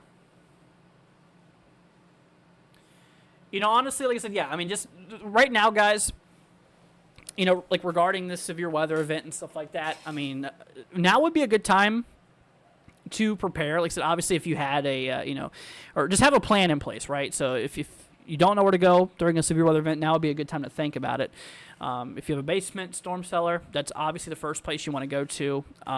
If you don't, then go to the central interior portion of your home. Put as many walls between yourself and the outside as possible. That'll provide as much protection as you can. And also make sure you bring like special equipment, like obviously first aid kit, pair of shoes, helmets to help protect your head. First aid kit, I think I already mentioned that. Weather radio optional, flashlight recommended. Just the basic necessities, and maybe a little bit of water too, because that could come in handy. Just put that in your safe spot, and that's your all's homework. That's your all's homework for the night, or for now. So, just know where to go. Like I said, just know where to go whenever, or if I should say, not really whenever, more if you get in the warning. Then that's that could come in big handy for you guys. We're here to help y'all. We're here to help. We're not here to hurt anything. We're not here to make you scared, but we're here to help and to let you know what is a good possibility and what you can do to help yourself. What's up, Liam? Hope you're doing good. Let's see. Definitely don't need a tornado. Camper out in some land. Yeah. So that's another thing. If you live in a trailer or something, obviously you, like I said, you obviously don't need to. First of all, don't stay in your trailer. That's definitely not a good thing. At that point, go and find a better structure, such as a neighbor's house or, more better structured building. I need a better microphone. Move 2 inches from it and your voice fades out. Yeah, unfortunately, I have a lot of things I'm saving up for. Things, unfortunately, are expensive. I've had this microphone since like 2016, I think. It's an old microphone, so not surprising. But yeah, I'll save up for it when I can. Especially taxes this year, man, breaking me. All right, y'all, we're going to hop back over here to the risks. We're going to take a look at that. So once again, yeah, we are watching out there for this event starting here on why is this being a little laggy? Y'all see that? This program's a little weird. Anyways, but yeah, so the event's going to really start, like I was saying, for Easter tomorrow, as we got that long marginal risk with that little slight risk included. But once again, the big day, like I was saying, is going to be here for April 1st. That's whenever things are going to really start to pop up here. So the greatest probability, like I was saying, guys, here for April 1st is going to be towards like central eastern Oklahoma, into southeastern Kansas, northwestern Arkansas, places out there by like southwestern Missouri, central Missouri, and all those areas there.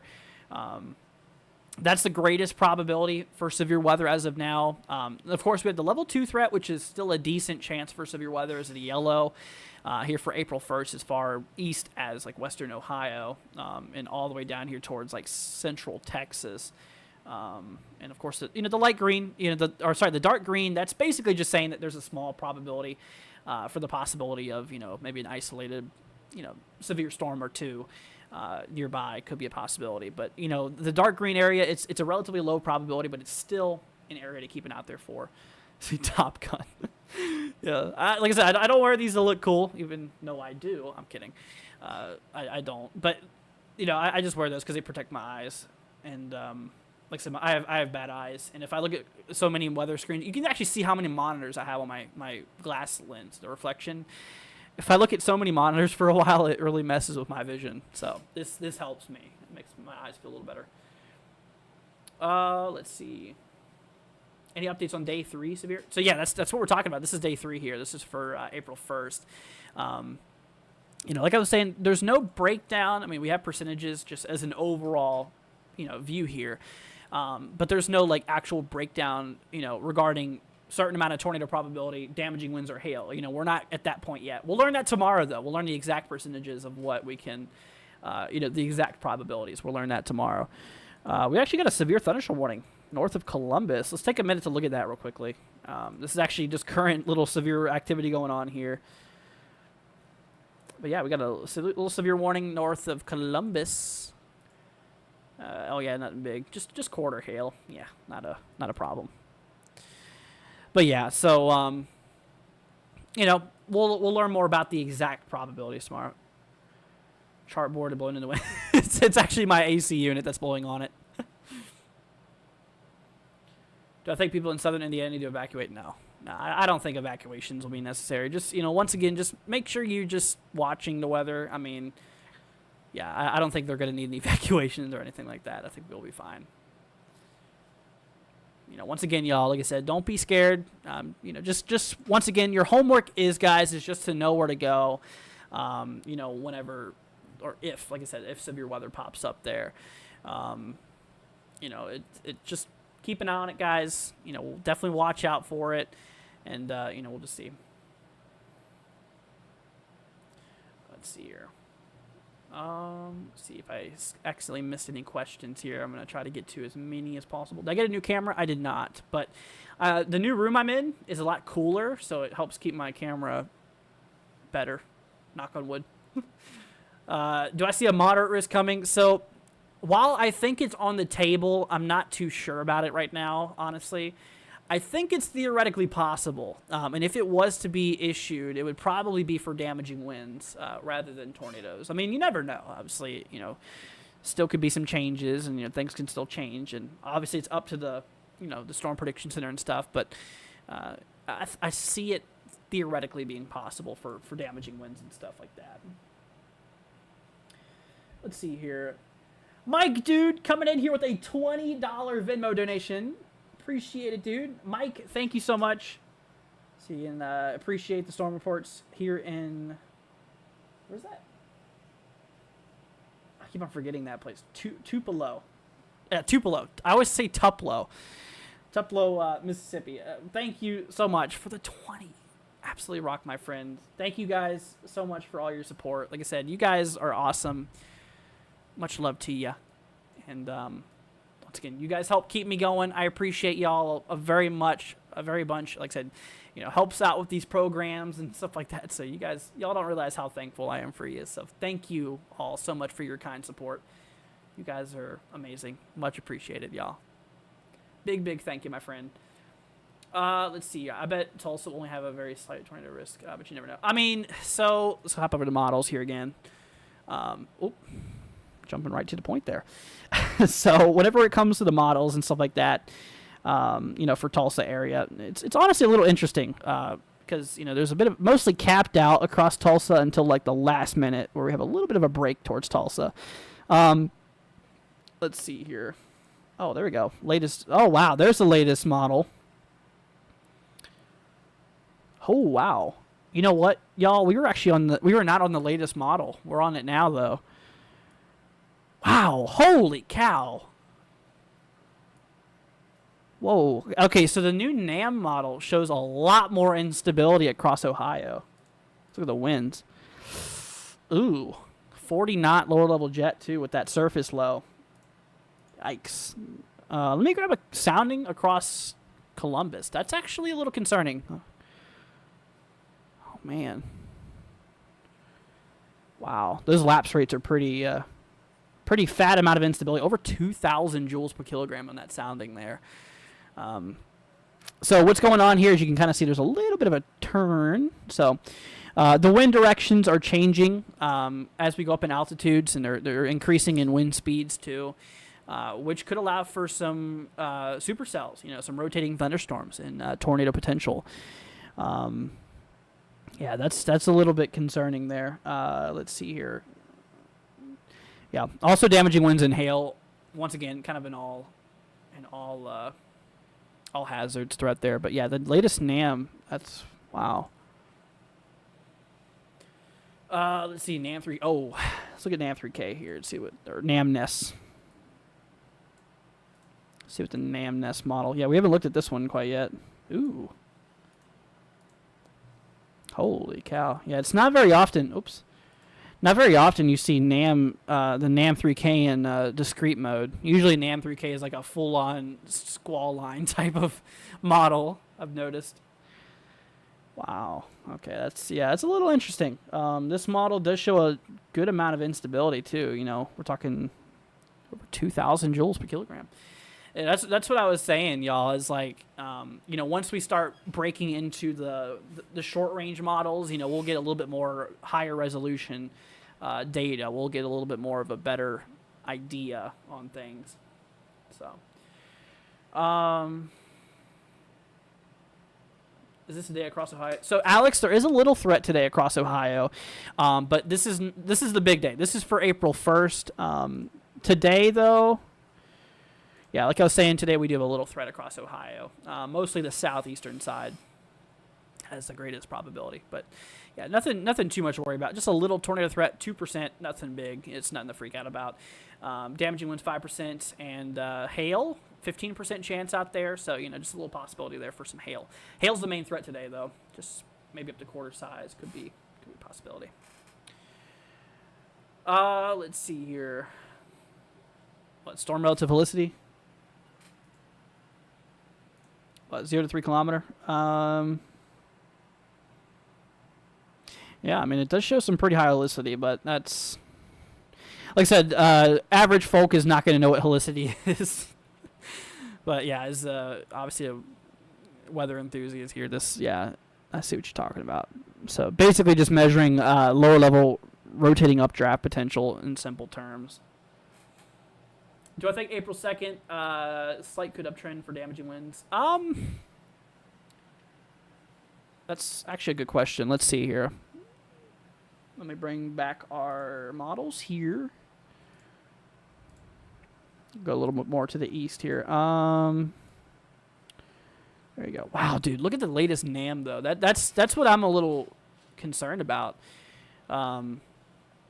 I mean, look at that. There's a lot more instability available for April 2nd here for the latest NAM. Compared to that model we were actually looking out there a little bit ago, that's like, wow, that's a big update. That's a big update there. Now, let's just grab a couple soundings. We're going to grab the first one across like southern Ohio. I'll let you know if there's a big damaging wind threat there. DK is pretty low, actually, but we do have some pretty strong mid-upper level shear here. I think more of a tornado and more of a tornado and potential hail threat there. Let's see here. That's just one model, guys. That's one model.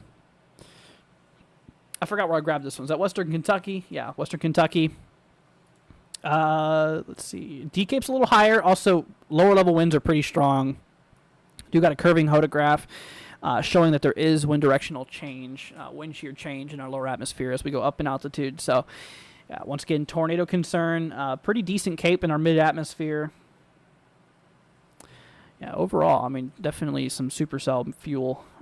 Tennessee, yeah, once again, I mean, the latest model is showing a little bit more of an uptrend there in the instability. See severe thunderstorm watch soon. Yeah, I saw that. 60% chance. What does the pink mean? This is basically the amount of fuel or instability that's in the atmosphere, or potential, I should say, potentially in the atmosphere. And the pink is kind of more on the lower side of the instability. Once you get towards the dark blue, and especially the green, that's where you get higher instability, more unstable air.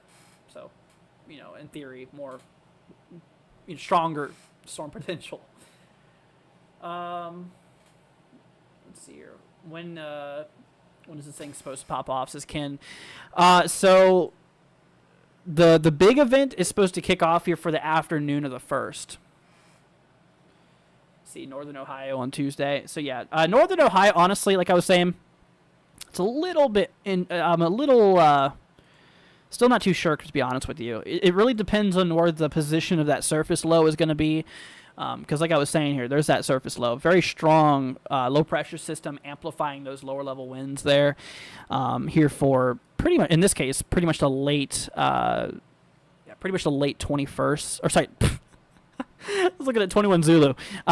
Pretty much the kind of the afternoon, evening of April 2nd. That's what I was trying to say.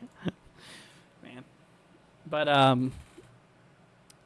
yeah, it really just depends on the position because, if it's further up north, it could drive a bit more instability further up northward, which could allow for, severe weather higher up north. But if it's a little further south, it means a little bit further south. It's just, still kind of something we're waiting on here. Let's see. Do I think Columbus, Ohio could get upgraded to a slight risk for Monday? Honestly, yeah, I think that's a good possibility. And actually, a matter of fact, I feel like, yeah, you guys are right on the edge of it. I feel like that risk could get extended a little bit to the north there. But yeah, the 15% risk does go up right next to Columbus there.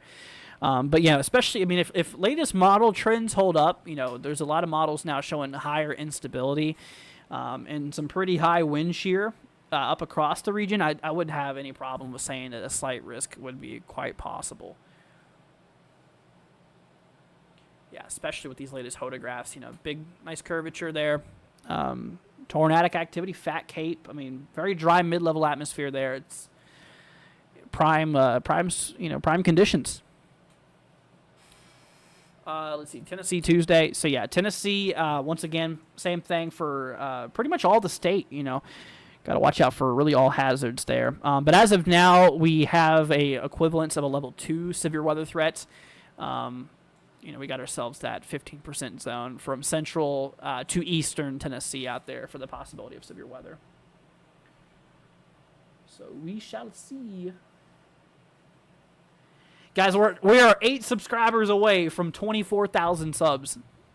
Holy cow, y'all. We're getting there. I think we can do it today, y'all. If you guys could hit that subscribe button if you haven't already, it would be much appreciated. That way you guys can stay up to date with the latest info. And like I said, we'll give you all many more updates before the event happens. And then, like I said, during the event, we're going to be live here for you guys. That way I can, alert y'all to current storm activity. And, like I said, we'll keep y'all prepared. But thank you all, seriously, for your support, all the donations, all the support, you guys. I love y'all. Thank you. And seriously, it means the world for me. Let's see here. Yeah, I saw that severe thunderstorm warning there. It's just for, unless they changed it. It was just for quarter hail. Yeah, still the same. Let's see. What's my analysis for the day 4 slight main risk here, uptrend potential? So, yeah, that's actually what I was looking out there for April 2nd there. That's what I really need to watch out for is the latest models. They're starting to show, they're starting to show an increase in amount of instability, thunderstorm fuel here for the April 2nd commute, right? So, I wouldn't be surprised if we did have that northerly expansion a little bit. I think there's going to be, obviously, once again, an all hazards threat, tornadoes, large hail, damaging winds. But we'll see. We'll definitely see how that pops off. Thank you, guys. Appreciate y'all for the help, y'all. Much, much love to you.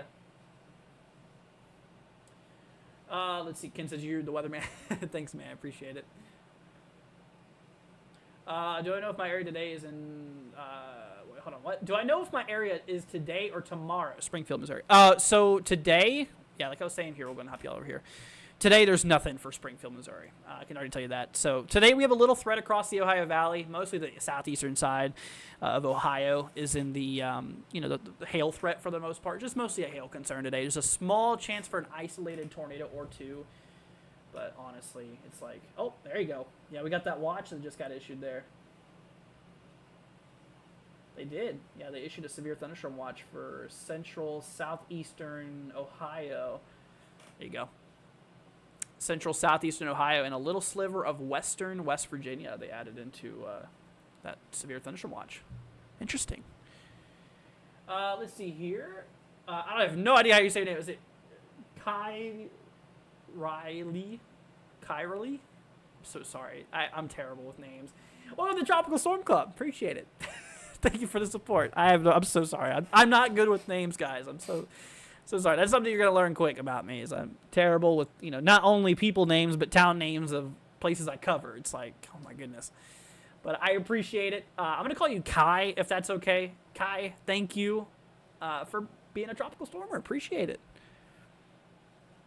But yeah, for whoever's saying there about Springfield, yeah, Springfield, April 1st is going to be the day of severe weather for you guys. So it's April 1st we need to look out there for. Let's see here.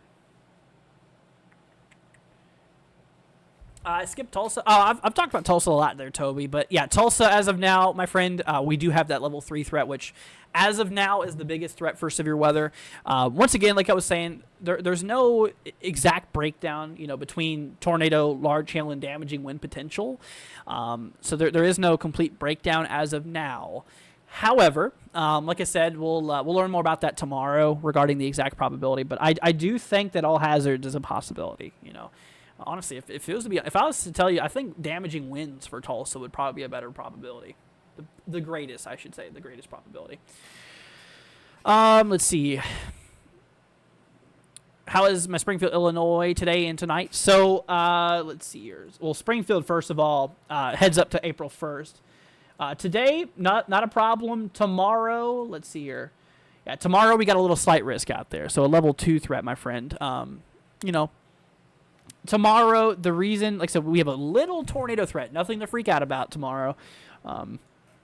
Main concern's hail. Damaging winds is not even a 15. It's just a 15% chance for hail is why you have, like I said, is why you have a slight risk, level 2 threat, just for hail. Being the main concern for the slight. Up to quarter size hail possible. How high are the dew points for Indiana on Monday? So, yeah, we're getting up in the 60s, I believe. Let's hop y'all back over here to the models. But, yeah, no, we get a lot of northerly advection. We get a pretty nice, I should say, dew points. Really cranking up in the mid-60s out there in, like, central southern Indiana. So there's definitely enough moisture supply. Let's see here. Don't be scared, Girl Dev. It'll be all right. Like I said, we'll walk you all through this, guys. I understand it's a little nerve-wracking, but we'll get through it, y'all. I promise you. We got it, you guys. It'll be all right. And like I said, if there's any questions y'all might have, I will do my best to answer to all of them to the best of my ability here. Oh my gosh, y'all, we are 1 subscriber away from 24,000. Thank you, guys. Much love to you. Thank you all for helping us reach that goal. And like I said, I can promise you, we'll keep you guys updated with the weather whenever anything pops off here in the country. Like I said, we got you. We're here for you. And honestly, I owe so much to you guys. So thank you for all of your support. Much love for you.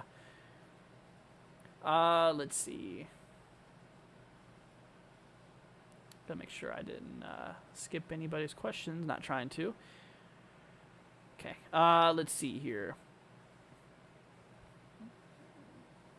Why is there a severe thunderstorm watch for Columbus, Ohio? So, like I was saying, we have a little bit of a threat today.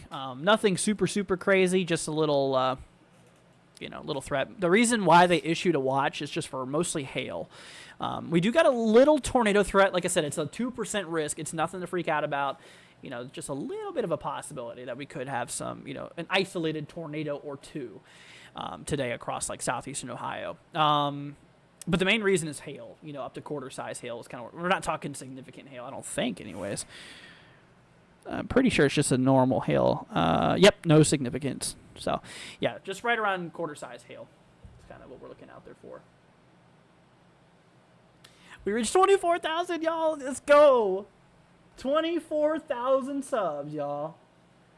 Holy cow. Thank you guys so much. Much love to you. We're getting, you know what? We're really close to 250,000. I can't even believe that, honestly. That is amazing. Cannot thank you guys more than enough, y'all. Thank you. I'm honestly blown away, y'all. So appreciate it very, very much. Let's see here. All right. See you later, Robert. Thanks for joining, man. How is Central Indiana looking on for Monday? So Monday being April 1st, which is day 3. You said what? Indiana? I have a very bad memory span. Yeah, Central Indiana. So, yeah, as of now, we're in a level 2 threat, which is a slight risk. Yeah, once again, the scale goes from 1 to 5. We're at a level 2 right now, which, like I said, a level 2 means that there is a possibility that we could get a couple of strong to potentially severe storms. So, yeah, we'll definitely watch out there for it. Once again, there's no breakdown as of right now, so we'll see. But yeah, the greatest threat's a little bit more to the west out there, like towards central eastern Oklahoma, northwestern Arkansas, southeastern Kansas, and central and kind of southwestern, central and southwestern Missouri there. Watching from the UK, wow. Any chance this gets upgraded to a level 4 threat before Monday? Like I said, I think it's on the table. I think it's theoretically possible, and if it was to happen, I think it would be because of damaging winds.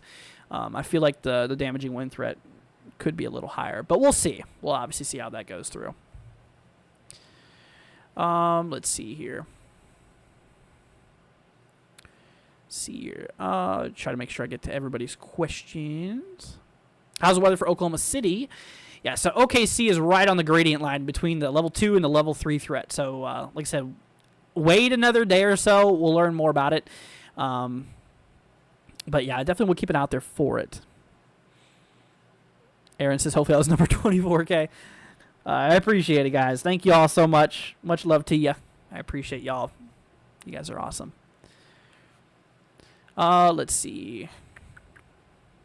There's a severe thunderstorm warning. Yeah, actually, we already looked at that severe thunderstorm warning. It's just for hail up to quarter size. Not even damaging winds. Just a little small hail threat going on there. But yeah, like I said, if you guys are just joining us, they actually just issued a severe thunderstorm watch. We'll actually pull that up here for y'all as well. Oh, it's not loading. Yeah, this program is a little buggy sometimes, but yeah. So they do have a severe thunderstorm watch for the central and portions of southeastern Ohio. Let's see here. Oops. All right. Let's see here. Is Philadelphia, Pennsylvania under the severe weather watch or warnings? For today, no. We're not under that risk there. However, if we hop over here towards April 2nd, you say Philadelphia? Yeah, Philadelphia. As of now, no. But I would keep an eye out there for it. Maybe here for the for April 2nd. Like I was saying, that literally falls on my birthday, severe weather, so that'll be nice. But yeah, so I honestly, as of now, you're not highlighted in the risk, but like I said, we'll keep an eye on it. We'll definitely watch and see if anything changes there. Let's see. What's it looking like for northwestern Kentucky? So, let's see here. We'll bring up our day 3 outlook for April 1st. Depends where in northwest Kentucky. If you're talking about like Louisville, as of now, we got a marginal level 1 severe weather threat. Then we work into April 2nd. The threat increases for central and eastern sides. So it depends on where you're at there. Like I said, we'll know a lot more about this event tomorrow. We have the same birthday. Oh, wow. That's cool, man. That's awesome. Let's see here. Congratulations on 24K subscribers. Andrew, you deserve it because you're the best friend and weatherman ever. Oh, thank you. Appreciate it, Haley. It's very sweet of you. I can't thank anybody more than you guys, y'all. I mean, you guys helped. You guys made this happen. So, honestly, like I said, mad respect for you guys. Much love to y'all. Just wondered how accurate I am. I mean, I think I'm pretty accurate.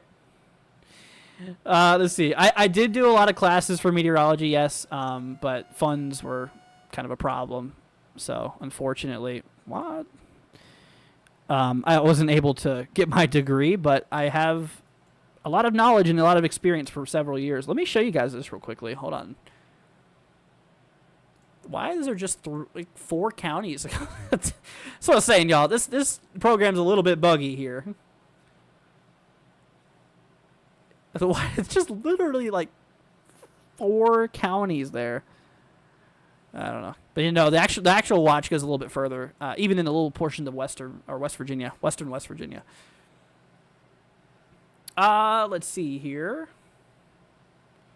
You probably saw this, but the 18 Zulu Nam 12 kilometers shows a 500 millibar jet up to 105 knots, northeast Kentucky, southwest Ohio, along a 80 plus knot 700 millibar jet, even close to 53 knots. A 50 millibar jet, forecast hour 75. Yeah, I did see that. The kinematics, like I was saying, is pretty strong. With the latest, models like NAM, like we were talking about, it seems like we do have also a rapid uptrend in instability. which you can see there's a lot of unstable air available throughout the Ohio Valley, down into portions like the Tennessee Valley too. Let's see. I'm going storm chase on Monday. I'll let you know if I see a tornado. Well, be careful, man. Like I said, I'm not going to force, or I'm honestly kind of against a lot of people going storm chasing. I mean, it's very dangerous, even into professionals that know what they're doing. But be careful, man, honestly. Make sure you have extra backup routes. Let's see here. Thank you, Aiden. Appreciate it. Or Catman. Appreciate it, man. Thank you, dude. Like I said, I can't thank y'all more than enough for all the support. Let's see. Helena, I think it's your name, saying, what about Paducah? So, yeah, Paducah we're watching. Yeah, like I said, latest model trends, they are showing, possibility out there for a bit of severe weather here for pretty much the morning of April 2nd. April 2nd. I'm going to grab a sounding here. Just an atmospheric sample. Yeah, so we got that curvature. Like I said, our hodograph, we do have a little bit of a turn here. And you can see on our lower barbs here, our lower wind barbs, there's a bit of a directional wind shear motion here. So we got northeasterlies in our lower atmosphere. And those evolved to easterly winds, a little bit higher up aloft. So, yeah, so that obviously that sudden turn in wind speeds and increasing in wind direction, could allow for some supercells, which is rotating thunderstorms to occur, which, not all supercells produce tornadoes, but, obviously given the environment, there could be a couple tornadoes, I think. It's certainly a possibility. Let's see here. Damaging winds also would be kind of one of the main concerns. I think between damaging winds and tornadoes, that could be a problem. So we'll see. Let's see here. Nashville. So, yeah, Nashville is going to be getting hit here. As you can see, all that instability builds into Nashville area right around 18 Zulu. So that's basically like afternoon, kind of early afternoon here of April 2nd, which is Tuesday. So, yeah, definitely watch out there for it, my friend. Let's go ahead and grab a little sounding out there near Nashville. And, like we were mentioning here, oh, my gosh, my chair is so squeaky. Like we were mentioning here, the models, they are trending a bit more higher instability. So we'll see how that holds up there to observations and stuff. But yeah, sounding here, I mean, there's not as much of a change in wind directions. There's not as much helicity, which is a good thing. But there is still a lot of strong wind shear, which could, in this case, I think could definitely produce some gusty winds too, some damaging winds, maybe a little bit of hail. Still not ruling out a tornado probability, but, I think it's not the greatest threat. Let's see here.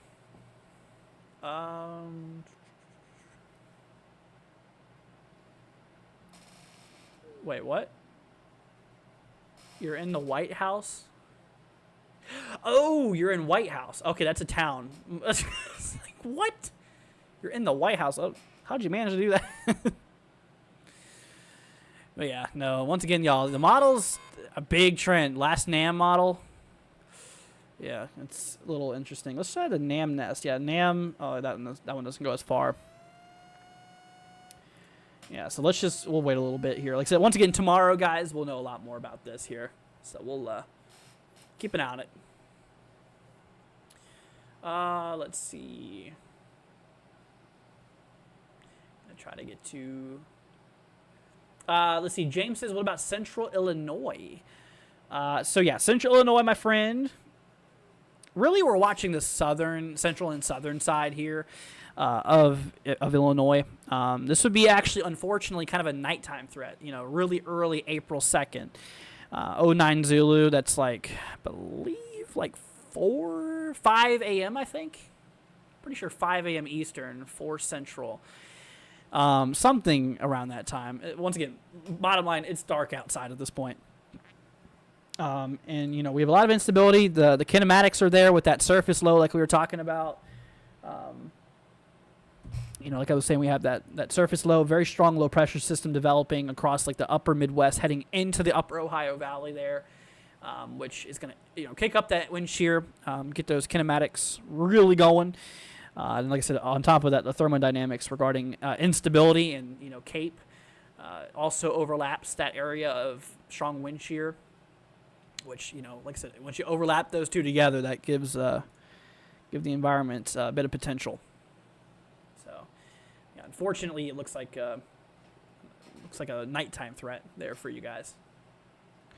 Let's see here. Any uptick in CAPE for Springfield, Missouri? Models, yeah. We're seeing about over 1,000 joules per kilogram, which is, like I said, it's enough to get things done. Dove Eye says, thank you, and thanks for being here. No problem. You are very welcome, my friend. Glad to help out.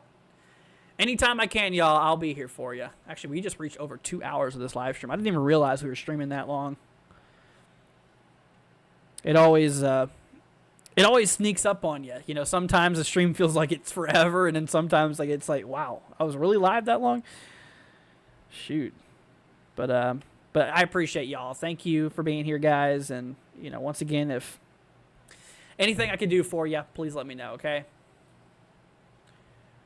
Let's see here. What's the overview area for Wentzville, Missouri? I have no idea where Wentzville is, but I want to show you something here. So April 1st, look at the map. You should be able to tell where you are in relation to the map. So the greatest probability for severe weather is going to be up here, right? So up here in the level 3 threat, the enhanced risk for severe weather.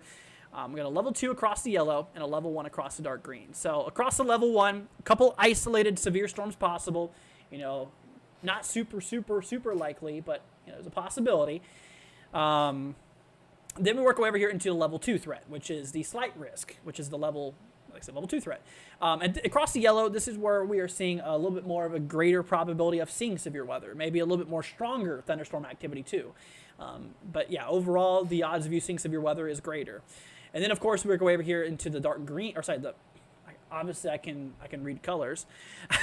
We work our way over here into the orange, which is the enhanced risk, which is the level 3 threat. And so in the orange here, it's a much greater probability, basically meaning that, numerous severe thunderstorms are possible around the area. So, a little bit more stronger thunderstorms as well. So that's that. So hopefully that helps out, my friend. Yeah, just figure out what color you're in. Like I said, Springfield here is in a level 3, St. Louis level 2, Kansas City level 2, Columbia level 3. Let's see here. St. Joseph level 1. As of now. Remember, this is still a changing outlook too. This is not final because we're still 3 days away. So there's going to be different outlooks. There's going to be some extensions, maybe some de-extensions in some places. We don't know where. Just depends up the models, and we'll learn more about that over time. When's the best time to prepare? Honestly, now would be a good time to prepare. If you're across the risk area. Once again, the dark green is where the low threat is. But once you start getting into yellow and orange territory, that's whenever you need to definitely make sure you are prepared. And, like I was saying here, your all's homework. I'm giving you homework tonight. I'm your teacher tonight, so I'm giving you homework. So what you want to do, once again, find a place to go if a warning gets issued. So say a tornado warning gets issued for you. Like I said, you want to find out where to go. So if you have a basement, storm cellar, that's your best place to go. That's where you want to go. If you do not, go to the central, most interior portion of your home, such as a closet or a bathroom, and put as many walls between yourself and the outside as possible. I don't know your house layout. You know your house layout, so you can figure out where this is at. The central most portion of your home, as far away from the outside as possible, and as much walls between yourself and the outside as possible too. And like I said, you want to have a first aid kit ready. You want to have a little survival kit ready. So in your safe spot, this is where your homework comes in. In your safe spot, if you have water, put extra water out aside. Obviously, if you have a weather radio, put your weather radio in your safe spot. Obviously, if you have a first aid kit, pair of shoes, helmet, help protect your head in worst case scenario. And stuff like that. Like I said, obviously that would be what you should do. Just once again, just know where to go in case of a warning gets issued. That's really bottom line. And just, plan now, not later. What Pat says, of course. Because don't wait. Don't put it off, man. Just get it done. Get it done. That way you are ready to go. And don't wait till the day of. Once again, do it now. That way you are ready to go whenever severe weather hits. Let's see here. I mean, Haley, yeah, that would be a good idea. Just to get prepared, like I was saying. Now would be a good time to prepare. Just to, earlier the better. Earlier the better. And if you don't get severe weather, then that's good. But obviously, if you do end up getting severe weather, you're prepared for it, and that's why this is very important. You don't want to wait. Let's see here. Best time to prepare for severe weather was yesterday. The second best time is today. Yeah, I mean, just as soon as possible, man. As soon as possible. And, like I said, just keep a close eye on this. Once again, we're going to do several updates for you guys. I'm going to be live here for a while with you guys throughout the next couple of days before the event happens. And, of course, like I said, during the event, I'm going to be live here as well with you guys. That way I will be here to give you guys, heads up. I'll be here to keep you guys, weather aware, keep you all prepared and stuff. So, like I said, we're here for you. We're not here to scare you. We're here to help you as much as we possibly can. And like I said, anytime there's anything I can do to help, feel free to let me know. I mean, there might not be a whole lot I can do to help except to really kind of show you where the greatest probability for severe weather is. And like I said, during event, I can show you where the current severe weather is. But, like I was saying, though, I mean, if there's anything I can do to help you guys, I mean, feel free to let me know. Like I said, I love you guys. I want you all to be safe. I don't want you guys, like I said, don't freak out about this. I get it's a little nerve-wracking, but like I said, we got you guys. We got you. If I was to chase Monday and Tuesday, where to go? I'm not going to answer that, my friend. Honestly, like I said, it's I don't condone chasing, honestly. I mean, even the professionals, it's a very dangerous business. And I'm not going to be any responsible for that. So, yeah, I'm not going to put any input on that. Let's see here. You're very welcome, Free Flying. No problem. Let's see here. Janice says Northeast Ohio Tuesday. So, for Northeast Ohio, let's hop you all back over here. Ignore that satellite view. So, still not too confident yet on Ohio, for Northern Ohio anyways, I should say. Because, we're really watching to see where that surface low develops, where it tracks over. It's really the eastern and southeastern quadrant that we need to look out there for regarding severe weather. And obviously, if that low pressure system was further up north, that would increase potential for severe weather higher up into the country. And if it was any lower, of course, that would, lower the threats for areas up north. It just depends on the track. We'll wait for the models to kind of get an idea, a better idea. And more, like I said, obviously more information, more agreement between the models and stuff like that. So, let's see. Toby says, usually watch Max Velocity, but I found your channel today. I like how... Oh, sorry. I guess somebody deleted the channel. Well, I appreciate that, man. Thank you. I say delete the channel. Losing my mind, y'all. That's one thing. I appreciate it, man. Thank you. And like I said, I'm here for you. Let's see here. Don't chase unless you know what you're doing. I mean, yeah, I agree. 100% agree. Yeah, I'm never going to be responsible for anybody's actions. So, like I said, I wouldn't recommend it. I wouldn't.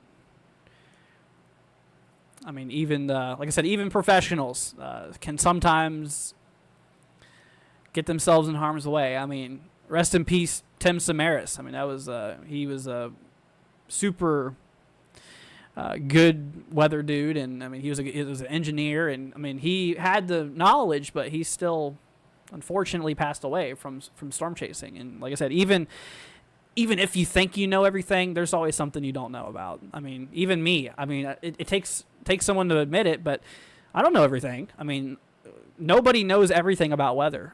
There's everything's changing. Some people. Once again, I mean, I don't know. I think you guys understand what I'm trying to say, though. It's a compliment. Against anyone else. Yeah, Toby, I understand, man. It was one of my moderators deleted it for some reason, but you're good. Thank you, dude. I appreciate it, though. Thanks for hanging out with us, sticking around. Let's see here. Is there any severe storms coming to Pennsylvania or Pittsburgh, Pennsylvania? Gotcha, my friend. So as of now, Pittsburgh is just shy of the level 2 threat for April 2nd, which once again, like I said, is on my birthday. fortunately.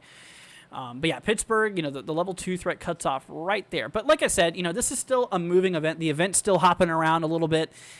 This is not the final outlook, okay? I want you to know that. This is not the final outlook. This is going to be moving around a little bit. Like I said, this is going to be moving around a little bit here. And, whenever it comes to it, like I said, just seriously, keep an eye on it. But as of now, you're not in the risk, but, you're next to one, which could easily move. Let's see, photogenic memory. I remember subbing to you when I had over 350 subs. Wow. Remember seeing you when you had 450-ish. Like I said, y'all, I can't thank you guys more than enough. You guys helped me out a lot, and I'm truly thankful for you guys. And so, honestly, it's incredible. It's unbelievable. And like I said, I am honored to be here with you guys and to help out and everything. And can't thank anybody else but you all. I mean, seriously, you guys helped me grow to what I am, and I owe all my respects to you. I mean, seriously. Even if you're just joining us today and this is your first time on the channel, just thanks for hanging out with us. Even if you don't subscribe, that's, like I said, I'm not going to force you to. But I will tell you that it could be very helpful information, So, consider it at least, but just thank you for watching. Seriously. Let's see here. When's the next SBC outlook for day 3? Let's look. Actually, they have a timestamp on the bottom of the outlook here. Let's see, day 2, day 3. I think it doesn't come out till later. Yeah, 7:30 Zulu. So what is that? That's 2:30, I think? 2:30 Eastern? Hold on. 04 Zulu, that's midnight. So, yeah, no, that would be 3:30. 3:30, I'm pretty sure. 3:30 Eastern. So, 2:30 Central. My brain's not working right now, so. Anyways. That's my Discord. So, it's actually in the description if you want to check out our Discord. Let's see here. Thank you, Don. I appreciate that. So we love you guys. Want to make sure y'all are safe. Once again, we're not here to scare anybody. We're just here to make you prepared. What's up, Jenny? Hope you're doing good. Let's see here. Happy early birthday. Thank you, Bug. Appreciate it. Yeah, like I said, the unfortunate thing is that Mother Nature couldn't wait. Mother Nature didn't care it was my birthday, so we're going to be here live for my birthday. I'm going to be here for you guys doing coverage on my birthday, so like I said, I'm not going to leave y'all hanging. Let's see here. See, Logan says Claremore, Oklahoma. I have no idea where Claremore is, but what I can do for you is I'll show you this. So this is the outlook here as of right now. So yeah, a lot of Oklahoma is at risk here. The heaviest risk for Oklahoma is going to be out there towards the central eastern side of the state overall. So heads up to you guys. Yeah, central eastern Oklahoma. We'll definitely watch out there for it. And, once again, Tulsa, level 3 threat, which is the enhanced risk out there. So we'll definitely keep an eye out there for it.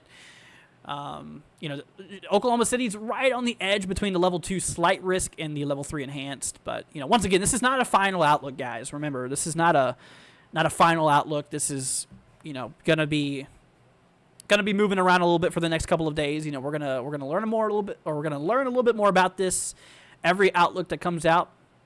Like I said, tomorrow, whenever we do this live stream, we're gonna go live again tomorrow at the same time like we did. We started this live stream at 3 p.m. earlier today, and like I was saying, we're gonna be here tomorrow, same time, to keep you guys updated, keep you all weather aware. And like I said, tomorrow the good thing is that we're going to have actual breakdowns, for day 2 at that point, which is the 1st of April. We're going to have actual breakdowns regarding tornado probability, damaging wind probability, and hail probability. So tomorrow we'll be able to go a little bit more in depth with that. But like I said, all we got today is the current outlook and all the models like we've been looking out there for the last little bit. So, but yeah, so, and like I said, latest models, it seems like we're trending up a little bit, unfortunately. I hate to say that, but yeah, it looks like we have a little bit more instability available with this new NAM model, the last couple of NAM models here, but yeah, so we'll watch it. Let's see. How's Chicago? Honestly, Francis, I think Chicago is going to be fine. I think there's going to be no problem for Chicago. So here's the thing. So with this system here, you can kind of see how we have these big circles here. So that's actually your low pressure system.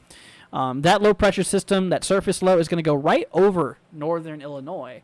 So honestly, since you're going to be right positioned on it, the instability should remain to your south, which basically is the fuel for these thunderstorms. And it doesn't look like even the kinematics, the wind shear, is going to be supportive for that much severe weather for you, as a lot of it's going to be positioned to your south. So I think that Chicago will be fine. I mean, same thing for like Michigan too. Now Ohio, on the other hand, I should say, we're still watching. At least southern Ohio as of now. Central southern Ohio is in the risk, but for northern sides, it's still a little blurry. We're still not 100% sure, but we'll see. But yeah, no, bottom line, though, I do think that Chicago area is going to be relatively fine. But yeah, the good news is that instability is going to be to the south. But you can see here for Ohio, some of that instability does get near northern Ohio. But look at this. If we hop back to a couple of model runs, you see how much lower the instability was compared to the latest run, which shows it, once again, much higher up into the state. So, that's just going to, we're going to need to watch that for the next little bit. Thank you. Saying Chicago looks fine. I pray for those bad weather. Yeah, no, we should be fine up in Chicago.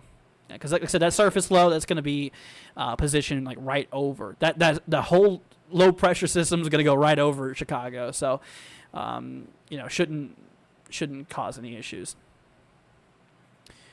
Let's see here. My husband and I went to classes to be trained weather spotters last Tuesday. Nice, Donna. Congratulations. Yeah, I did that a while back. I think I became a spotter in 2014, 2015. I've been a spotter for a while, but congrats. That's awesome. That is definitely really cool. And it's honestly really helpful information, like learning how to read radar and stuff like that. And, like I was saying, guys, I mean, for my folks out there with storm anxiety, like I said, I used to be one of them. I used to have bad storm anxiety, and how I got over it, how I helped ease myself is learning how to read radar. I mean, when you think of radar, guys, you think of here, I'll show you real quickly. Whenever you think of radar, like learning how to read radar, you really think that there's just that one product. So let me go ahead and show you this. So, whenever you look at the radar and everything like that, you just think that, you got reflectivity, showing precipitation intensity. But there's more to it. Like, learn how to read velocity, because this will show you if a storm's rotating and has tornado potential. Learn how to read correlation coefficient, because this will tell you if there's debris or any foreign object up in the air. Between those two, it's a very powerful tool in which, if you overlap the two, if you see very strong rotation and you see a big drop on correlation coefficient, that shows you, like I said, that basically shows you there that, there could be confirmed tornadoes and stuff like that. So that's very important. So learn how to read radar, guys. That's also another part of your homework. Eventually, I'll make another video. Oh, wow. We already got... Look at that. Oh, wow. So we got ourselves some reported hail now. Quarter size. So I'm saying there's that hail threat. Yeah, the good news is that winds are under threshold for severity. 58 mile an hour or more is considered severe. But yeah, these are quarter-size hail reports, though. Huh, interesting. But yeah, guys, once again, just learn how to read radar, y'all. I mean, it's a very awesome tool to have, and it will really help calm you down, because that way you can see what's going on in the storms and all that stuff, Let's see, I really love the weather. It's very interesting. Me too, Donna. Me too. Let's see here. How's Southwest Virginia? So April 2nd, my friend, Southwest Virginia is included. Thank you, call again for subscribe. Appreciate it. So Southwest Virginia is included in the risk out there, towards Roanoke, Blacksburg area. The Appalachian Plateau of Virginia is included. A lot of Virginia. Really the only area that's not right now in the risk is for the very far southern side, like Virginia Beach area as of now. But we have like Richmond. Yeah, Richmond and stuff like that. Those guys are in the risk out there. So we'll see. Let's see here. How is Independence? What is that? Can't see. Kansas? can't see that. That stupid heart that they added on YouTube. Like how you heart the... Oh, yeah, Kansas, Independence, Kansas. Gotcha. So Destiny, for Kansas, yeah, we need to watch out there for April 1st. Once again, here's the map. Just look at the map because you should know where you're at relative to the map here. Obviously the greatest threat here regarding severe weather is across the orange. This is our level 3 threat. This is our level 2 threat. This is our level 1 threat, okay? And like I was explaining here, if you're into dark green, there's an isolated chance for a couple severe thunderstorms. Pretty low threat, but there is a possibility of a couple strong to severe storms. Across the level 2, or the slight risk, the yellow area, this is basically saying, okay, there's a greater probability of seeing... like I said, there's a greater probability of seeing, some severe storm activity and all kinds of stuff like that. Maybe a little bit more stronger, too, could be a possibility. And then we work our way over into the orange, the level 3 threat. That's where numerous severe thunderstorms are possible. And, numerous activity regarding severe weather and stronger storms is a possibility. Oh, my gosh, Jenny! You've got to be kidding me. Jenny just donated $50 on... Oh my gosh, Jenny. Holy cow. Thank you so much, Jenny. Say happy birthday, we love you. And W16 rocks. Jenny, you did not have to do that, my friend. Holy cow. Thank you from the bottom of my heart, Jenny. That is super duper sweet of you. You definitely did not have to do that. Jenny, I am blown away. Thank you so much, Jenny. That is unbelievable. Unbelievable. Thank you, Jenny. Like I said, you don't realize how thankful I am for that. Like, honestly, that is so sweet of you. Thank you from the bottom of my heart, Jenny. That is amazing. Y'all, please give Jenny a big thank you for that. That is... Wow. Thank you so much. Happy birthday. Thank you. Like I said, my birthday's here on... Like I said, my birthday's here on April 2nd. It's coming up here. Unfortunately, my birthday will be taking place during this part of the event, the next day. Which I will be here for you guys. I'll be here for my birthday. To be live with you guys, but once again, Jenny, thank you so much. That is so nice of you. That is so nice of you. Much love to you, Jenny. Let's see here. I can't get over that. Thank you, guys. Let's see here. Destiny says thank you. Sorry about the heart in the way. That's fine. Thank you for explaining too. Also, happy birthday many more. Thank you, Destiny. Appreciate it. Yeah, that thing that YouTube added, that little heart thing, gets in the way of the chat sometimes. So it's like either wait for somebody else to comment and it goes up, or I don't know. But anyways, let's see here. Last storm we had in Illinois was huge. Funnel cloud. Oh wow, rotating right above our house. Yeah, not good. Not good. Hopefully you won't have to experience that again. That would be obviously not very good. But anyways, y'all, so like I said, once again, everybody, we are watching out there for April 1st. Once again, y'all, this is the risk as of now from the Storm Prediction Center. The risk goes all the way down to, like I said, southern Texas. Y'all, all the way from southern Texas here. And it shoots all the way even up to southwestern Pennsylvania. From southern Texas to southwestern Pennsylvania. And it's not just a straight thread. I mean, it goes up and then it turns. And it goes as far north as like southern Iowa even. So, like I said, we're talking a pretty good amount of people in the risk out there. So, pretty broad area is going to be at risk out there for April 1st. And like I said, I'll be live for you guys to cover this. There's going to be a lot more live streams before the event happens. Like I said, I was thinking about doing another live stream today, but since we've been live over 2.5 hours, or right at 2.5 hours now, I don't know if we're going to do another one today. I might just continue this one for a little bit longer. But tomorrow, same thing. We're going to go live at 3 o'clock Eastern, 2 Central, and we're gonna talk all about it. Okay. And like I said, I'm not going to leave y'all hanging. I'm going to be here with you guys. So, but yeah, once again, Jenny, thank you so much for the 50. That is super sweet of you. Much appreciated. That is wow, I'm blown away. Thank you, Jenny, and thank you to all of our other supporters like Proxy and everybody else. Much love to you guys, and you guys don't realize how much that helps me out a lot. I mean, especially with this being my job and everything like that, and helping pay for the programs and everything. It's just super, super sweet of you guys. So thank you for help making this possible. Just got to show y'all my appreciation because y'all definitely show yours, and I'm super thankful for it. But we love you guys. Let's see. Landon says, "Hey Andrew, I'm staying in New York City today and Sunday and Monday." Gotcha. Nice, Landon. Well, I'm happy to tell you that New York City is not going to be in the risk area. At least as of now. We're not in the risk area. Let's see. Yeah, the risk, the closest it gets to New York City is like southern Pennsylvania. That's for April 2nd, so we'll see how that. But once again, that's not the final. Once again, that's not the final. What you call it? Outlook.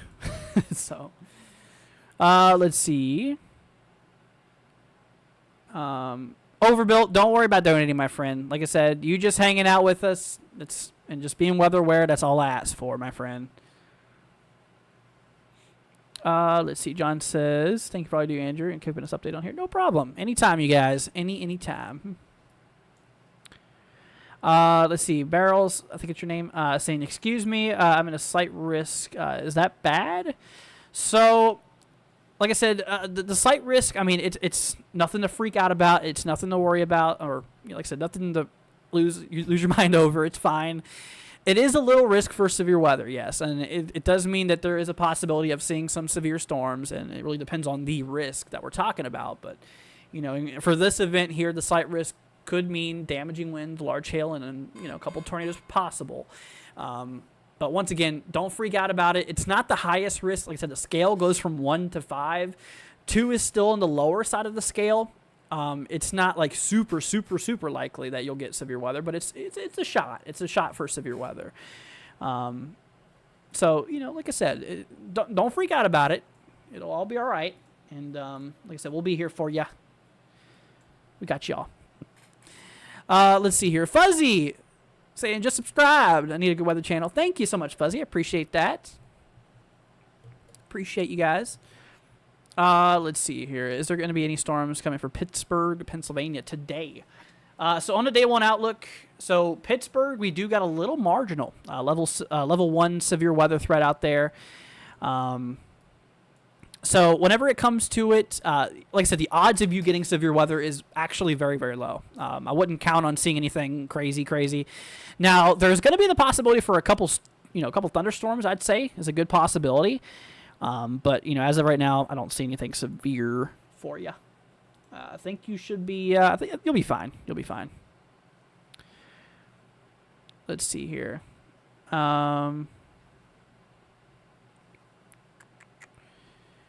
Overbuilt says, "Happy B-Day." Thank you. Appreciate it. Said, "Send a PayPal or whatever soon, just not a super chat." Don't worry about it, Overbuilt. Can't get around the 30-70 split. Yeah, it is a little much for YouTube, but I mean, I guess we are using YouTube's platform. But Overbuilt, don't worry about it, man. Like I said, it's all good.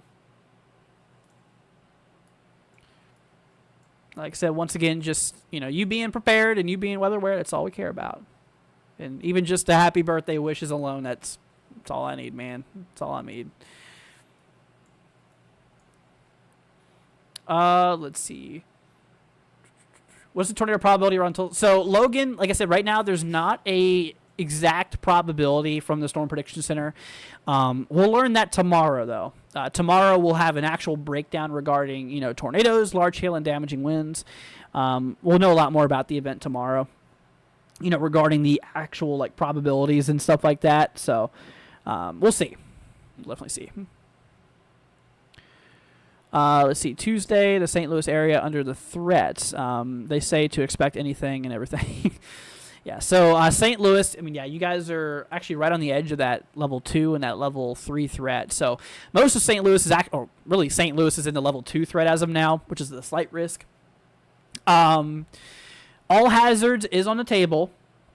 like I said, an isolated tornado, damaging winds, maybe some hail, is a possibility. But like I said, once again, don't freak out about it. We'll keep an eye on it. Definitely keep an eye out there for it. Let me check on something real quickly, you guys. Let me see here. Okay, I just wanted to check on something real quick, and because I just wanted to make sure nobody donated on Cash App, because sometimes my phone doesn't alert me with donations. I was making sure nobody did. So let's see here. I'm going to be tracking this storm today. Gotcha, Vix. Yeah, so we do got ourselves, like I said, today we do have a little slight risk. Once again, nothing super crazy. We do have a watch, actually. Yeah, they issued a severe thunderstorm watch a little bit ago here for central, southeastern Ohio, and a little sliver up there in western West Virginia. A little bit of a severe thunderstorm watch out there, but once again, nothing super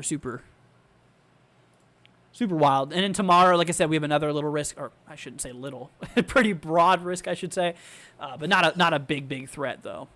We've got a large marginal with a little slight risk, just for hail is the reason why we have a level 2. But everything else, I mean, it is an all hazards threat tomorrow. There's an isolated chance for maybe a tornado or 2 tomorrow. Like I said, damaging winds, 5% chance, lowest probability, and hail, 15%. That's why we have that slight risk. It's just for a little bit of hail. This is not coverage, but I am talking about today's threats too. So, yeah. Let's see here.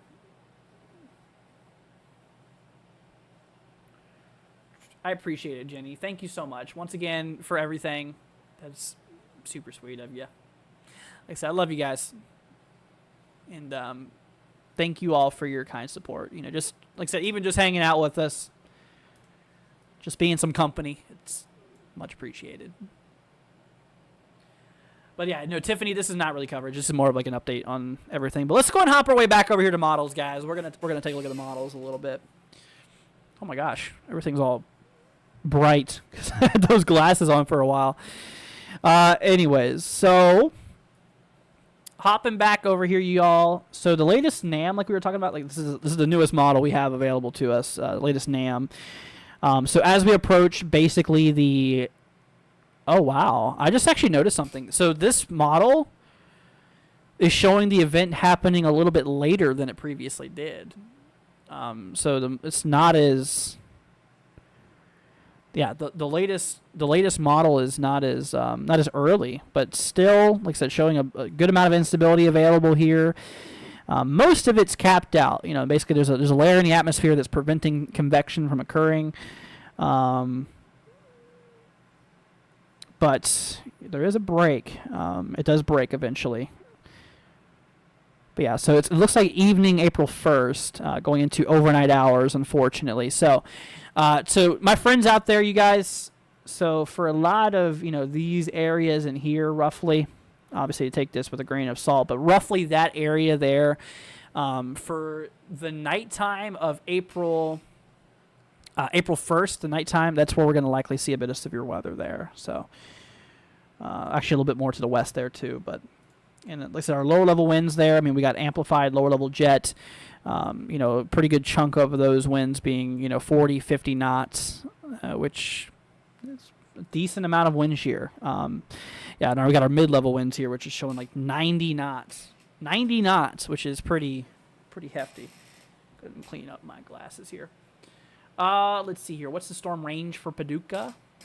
Hold on, give me 1 second. Got to clean off my lenses here. They're a little blurry, furry. Let's see. All right, there we go. A lot better. So much for Paducah. So Paducah, for the area out there, Paducah. Like I said, we are watching. Right around like the morning. Yeah, it's gonna be right around the morning of April 2nd. Is whenever that severe window opens for you guys. That's whenever we're gonna see that potential for severe weather. Let's go ahead and grab a little sounding out there towards far southwestern, Kentucky there. just kind of get an idea of what the models are talking about here. So, yeah, in our lower atmosphere, we do have that veering wind shear. You can see we have that curvature, that little arch there, which is showing that the winds are changing directions and increasing in wind speeds as we go up in altitude, which is what tornadoes need. That's the optimal, like I said, that is the optimal overall. What was it? Optimal pattern for tornadic activity is what I'm trying to say. And, with everything else in place, like, our D-cape and all these other parameters that we have available to us, it looks like that, once again, hail and tornadic activity and damaging winds. I mean, it'll all be a bit of a concern there. Let's see here. Is my cousin Daisy going to be okay in Kansas City? So, yeah, your cousin should be fine. But like I said, we have a little threat for severe weather coming up here for April 1st. So let me go ahead and bring you over here. See, bring me back over here to this page.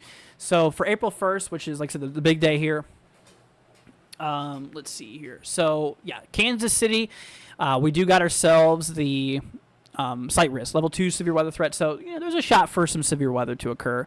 April 1st. So, obviously keep an eye on it, the day of severe weather, and just keep an eye on it, monitor local weather conditions, and like I said, I'll even be live for it. So, just hop on the stream if you're wondering what's going on at that time, and we'll be there for you. Let's see here.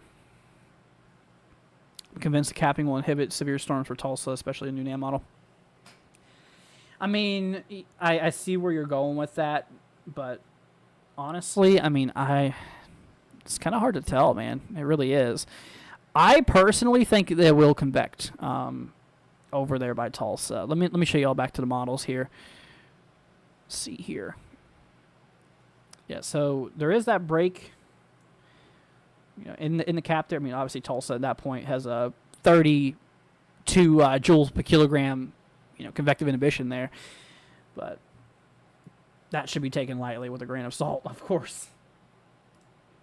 I mean, we'll see. I mean, here's the 18 Zulu HRRR at that, actually before that time, before the main daylight heating occurs, but, we'll see. Yeah, Denver's fine, my friend. Yeah, this is not going to go that far west. Let's see. Radar could be wrong. It's a good distance away, but still, it's here near Millwood, Ohio. Yeah, I have that on one of my monitors I'm actually watching. It's 1.25 inch hail. Yeah, it's 60 mile per hour wind gust. Here, I'll show you real quickly. Yeah, I'm actually watching another storm activity going on there, but 1.25 inch hail.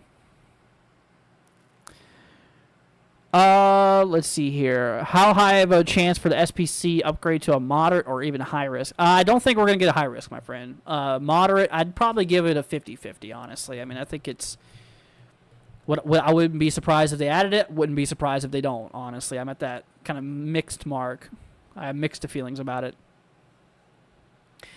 If they did do a moderate, I think it would be for damaging winds, though. I feel like... there'd be a 45 maybe. We'll see. Yeah, we'll see. We'll see how that plays out.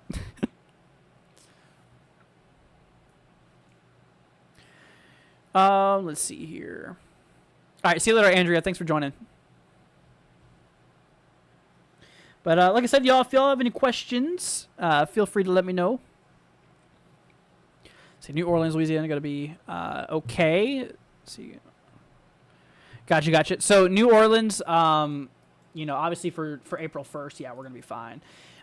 There's no risk for New Orleans as of now for any of these days. So, but I do think there could be the possibility of some storms, out there by New Orleans. Maybe it would actually be like the evening of April 2nd. The evening of April 2nd. I think it's, theoretically possible that we could get... I think it's theoretically possible we could get a couple storms, but we'll see. But yeah, as of now, there's no actual risk from the Storm Prediction Center at the current moment.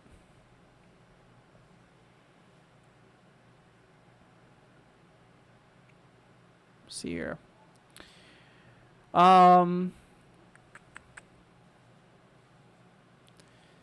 Let's see here. But yeah, guys, like I said, if y'all have any questions, any comments, any concerns, feel free to let me know, y'all. We're gonna be here for a little bit longer.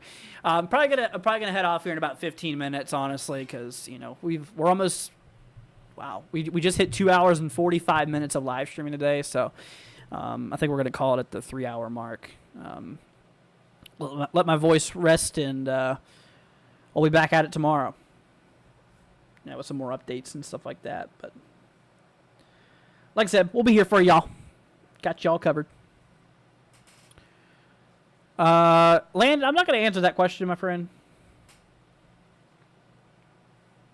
It's a bit off topic, for one. And just not going to answer that question right now, my friend.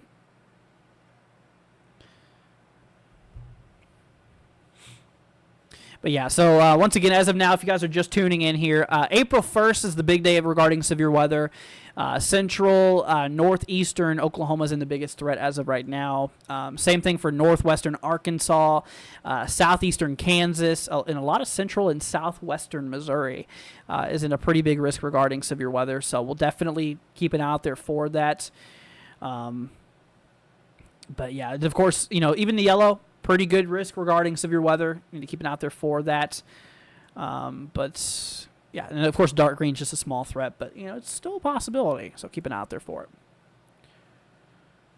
it. She's good, Haley. Bug says, let's see, do I know what Ottawa, Illinois will be okay? First, North Central Illinois, thanks. So yeah, for Northern Illinois, like I was saying, I think you guys are going to be relatively fine. Because once again, that what you call it? The surface low, that's what I was trying to say. The surface low is going to be positioned right over like northern Illinois, so I don't think the thermodynamics are going to be able to reach up there. We're not going to have much instability, if any, up there. Do I personally live in any of the severe weather risks? No, I live in Central Florida. So yeah, I'm all the way down here. So yeah, I'm a little far away from it, but I mean, eventually that cold front will get to me, probably right around April 3rd or so, but. So Southern Indiana going to be bad. So there is a shot. Obviously, yeah, Southern Indiana, I would keep an eye out there for it.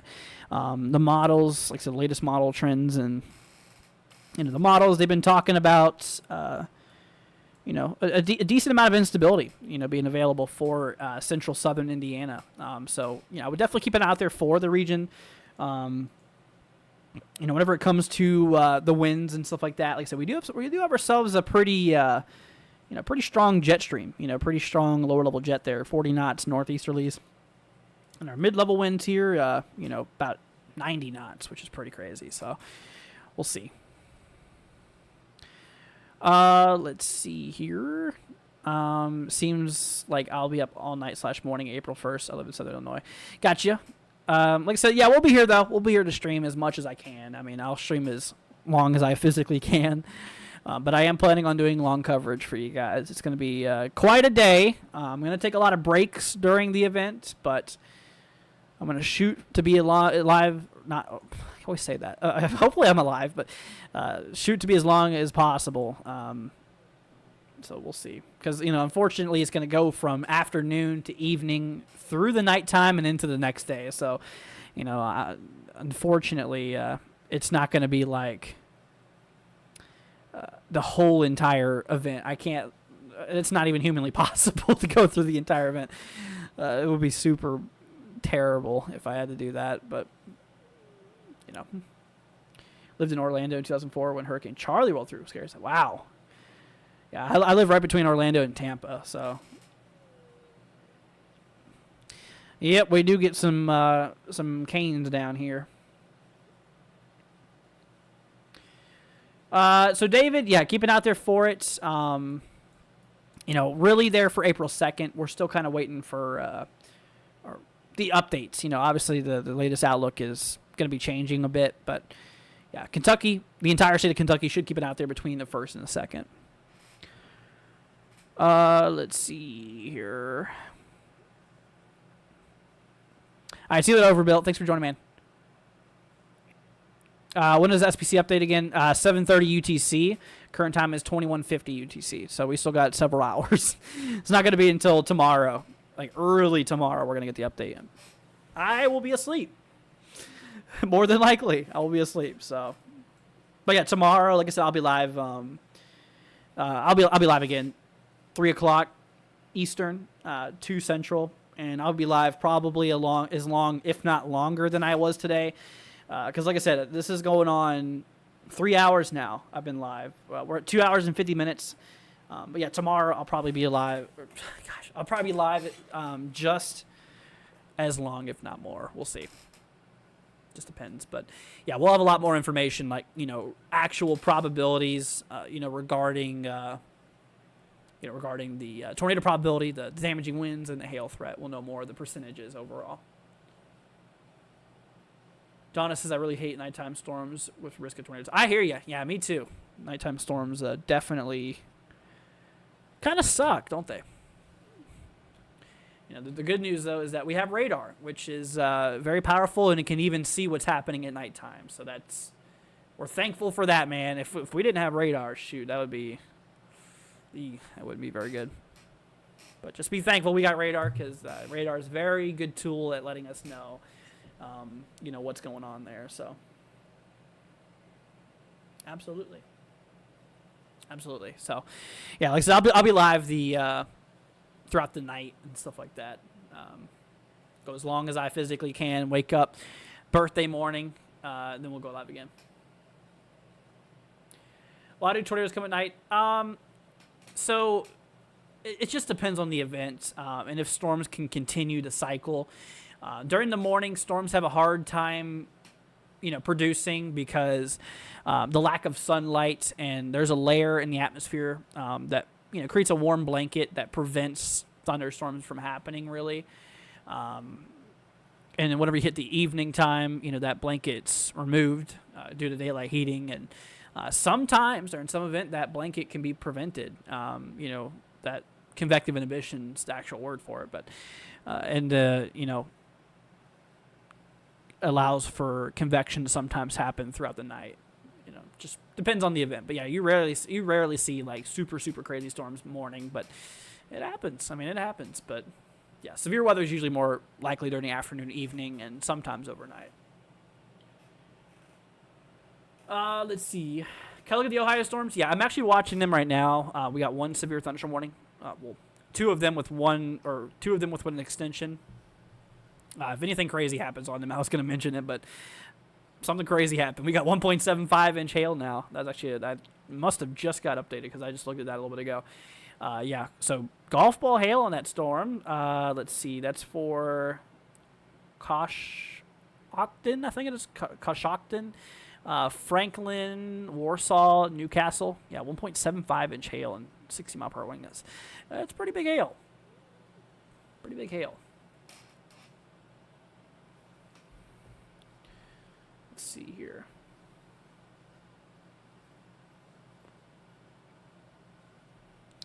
Anyways.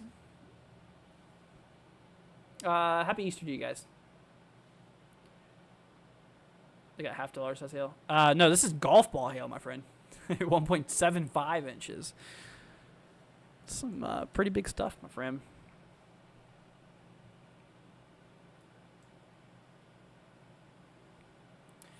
Anyways, y'all, yeah, we're going to head off here in about 7 minutes. We're going to head off for tonight.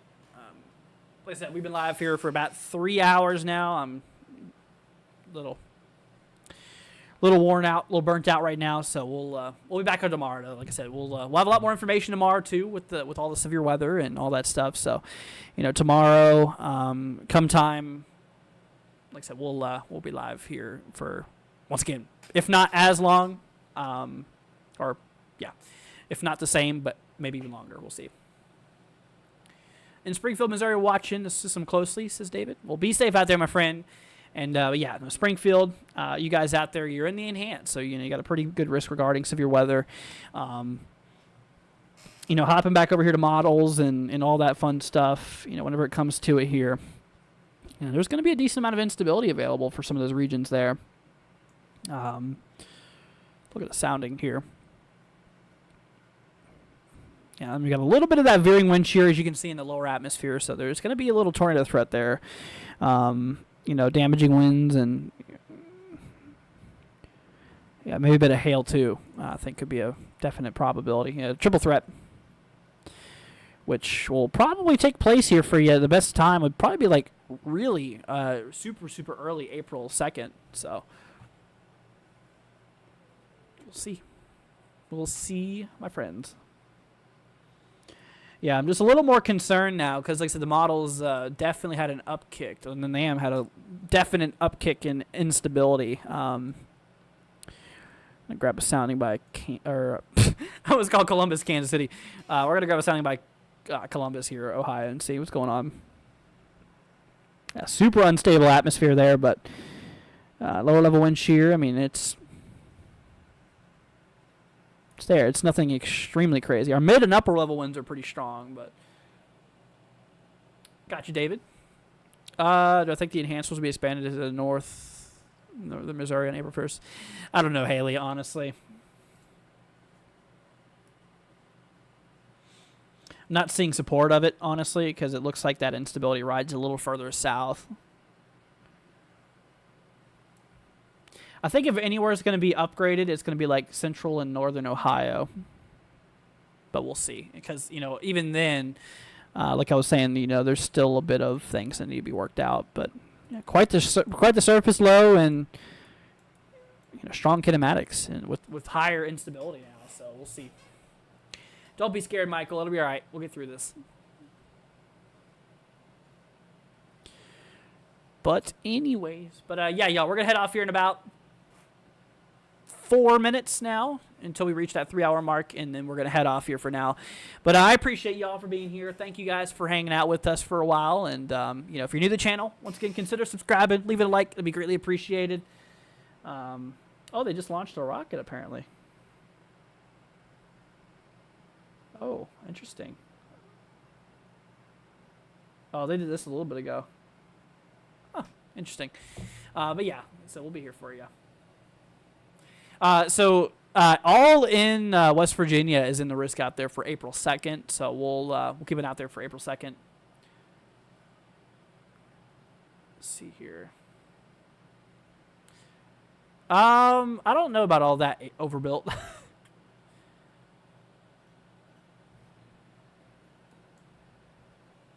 Michael, I'm not too sure. I don't think so. I don't see any reason for it right now, but you never know, Michael. I mean, we'll see. It's a little bit of a waiting game now, seeing what models, whenever they start the latest runs, we start getting, short range models and stuff like that. We'll learn a lot more about the event.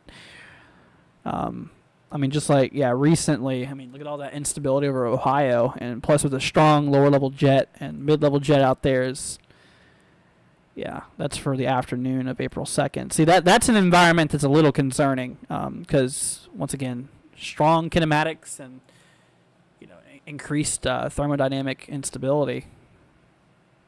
It's just, a little bit more concerning there. Oh, helicity's pretty high up on that, too. Yeah, you see that big curving motion? See how we have that photograph that has, like, that arc to it? And you can really see here in that lower, barbs, the lower wind shear profile, you see how we have that change in wind directions as we go up in altitude. So in our lower atmosphere here, we have the winds pointing, kind of northeast, and then our upper levels, we have them pointing more eastward. So we'll see. Thank you, Haley. Appreciate it. Let's see here. Yeah, I hear you. All right, y'all. Well, final question, or final call for any questions y'all might have. Like I said, we're going to head off here in about a minute now, so we're going to end this right at the 3-hour mark. I am tired, so going to head off here, probably grab some dinner, relax a little bit, and then we're going to go to bed early probably tonight. That way I can be up tomorrow for a while. Like I said, I'm going to do a long live stream tomorrow, guys. I'm planning on, doing coverage hours worth of preparedness for you guys tomorrow. So expect me to go live. Honestly, as early as 1 p.m. Not 1 a.m. as early as 1 p.m. Tomorrow Eastern time, probably when I'll go live. anywhere between 1 and 3 p.m. Eastern. I'll probably be live for, and I'll just stream as long as I can. And then we'll be prepared for the next day worth of coverage, and then I'll be spending the whole day the day after that too, preparing for it. So absolutely. But anyways, y'all, well, like I said, any final questions? I'll go ahead and go over these donations really quickly. Once again, you guys are super sweet, and I deeply appreciate all the support you guys have given me, all of the donations, all the support. Seriously, y'all, big thank you. Big shout out goes to Proxy. We had Tristan. Let's see, we had Chris, we had Brooklyn, and we had Jenny. You guys coming in here with... like I said, some serious support. Thank you guys for the donations. Thank you for the super chats. I mean, like I said, y'all don't realize how much that helps me out. Not only as a person, because this is my job, this is what I do for my job, but it also helps me out, help you guys out too.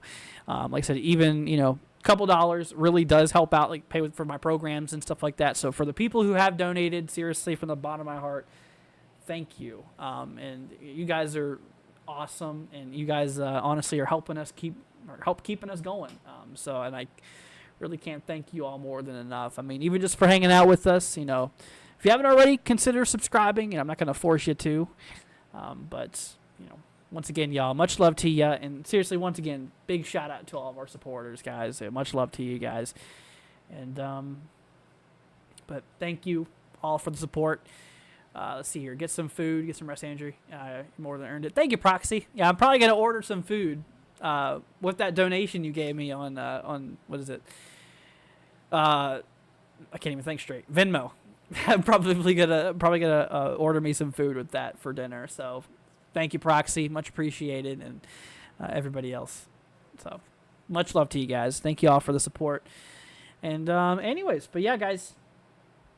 If there's any final questions y'all have? Listen, this is the final call. We just now hit 3 hours of being live for the update here today. Once again, tomorrow I'm going to plan for a longer live stream. Going to have to take breaks for tomorrow's live stream though.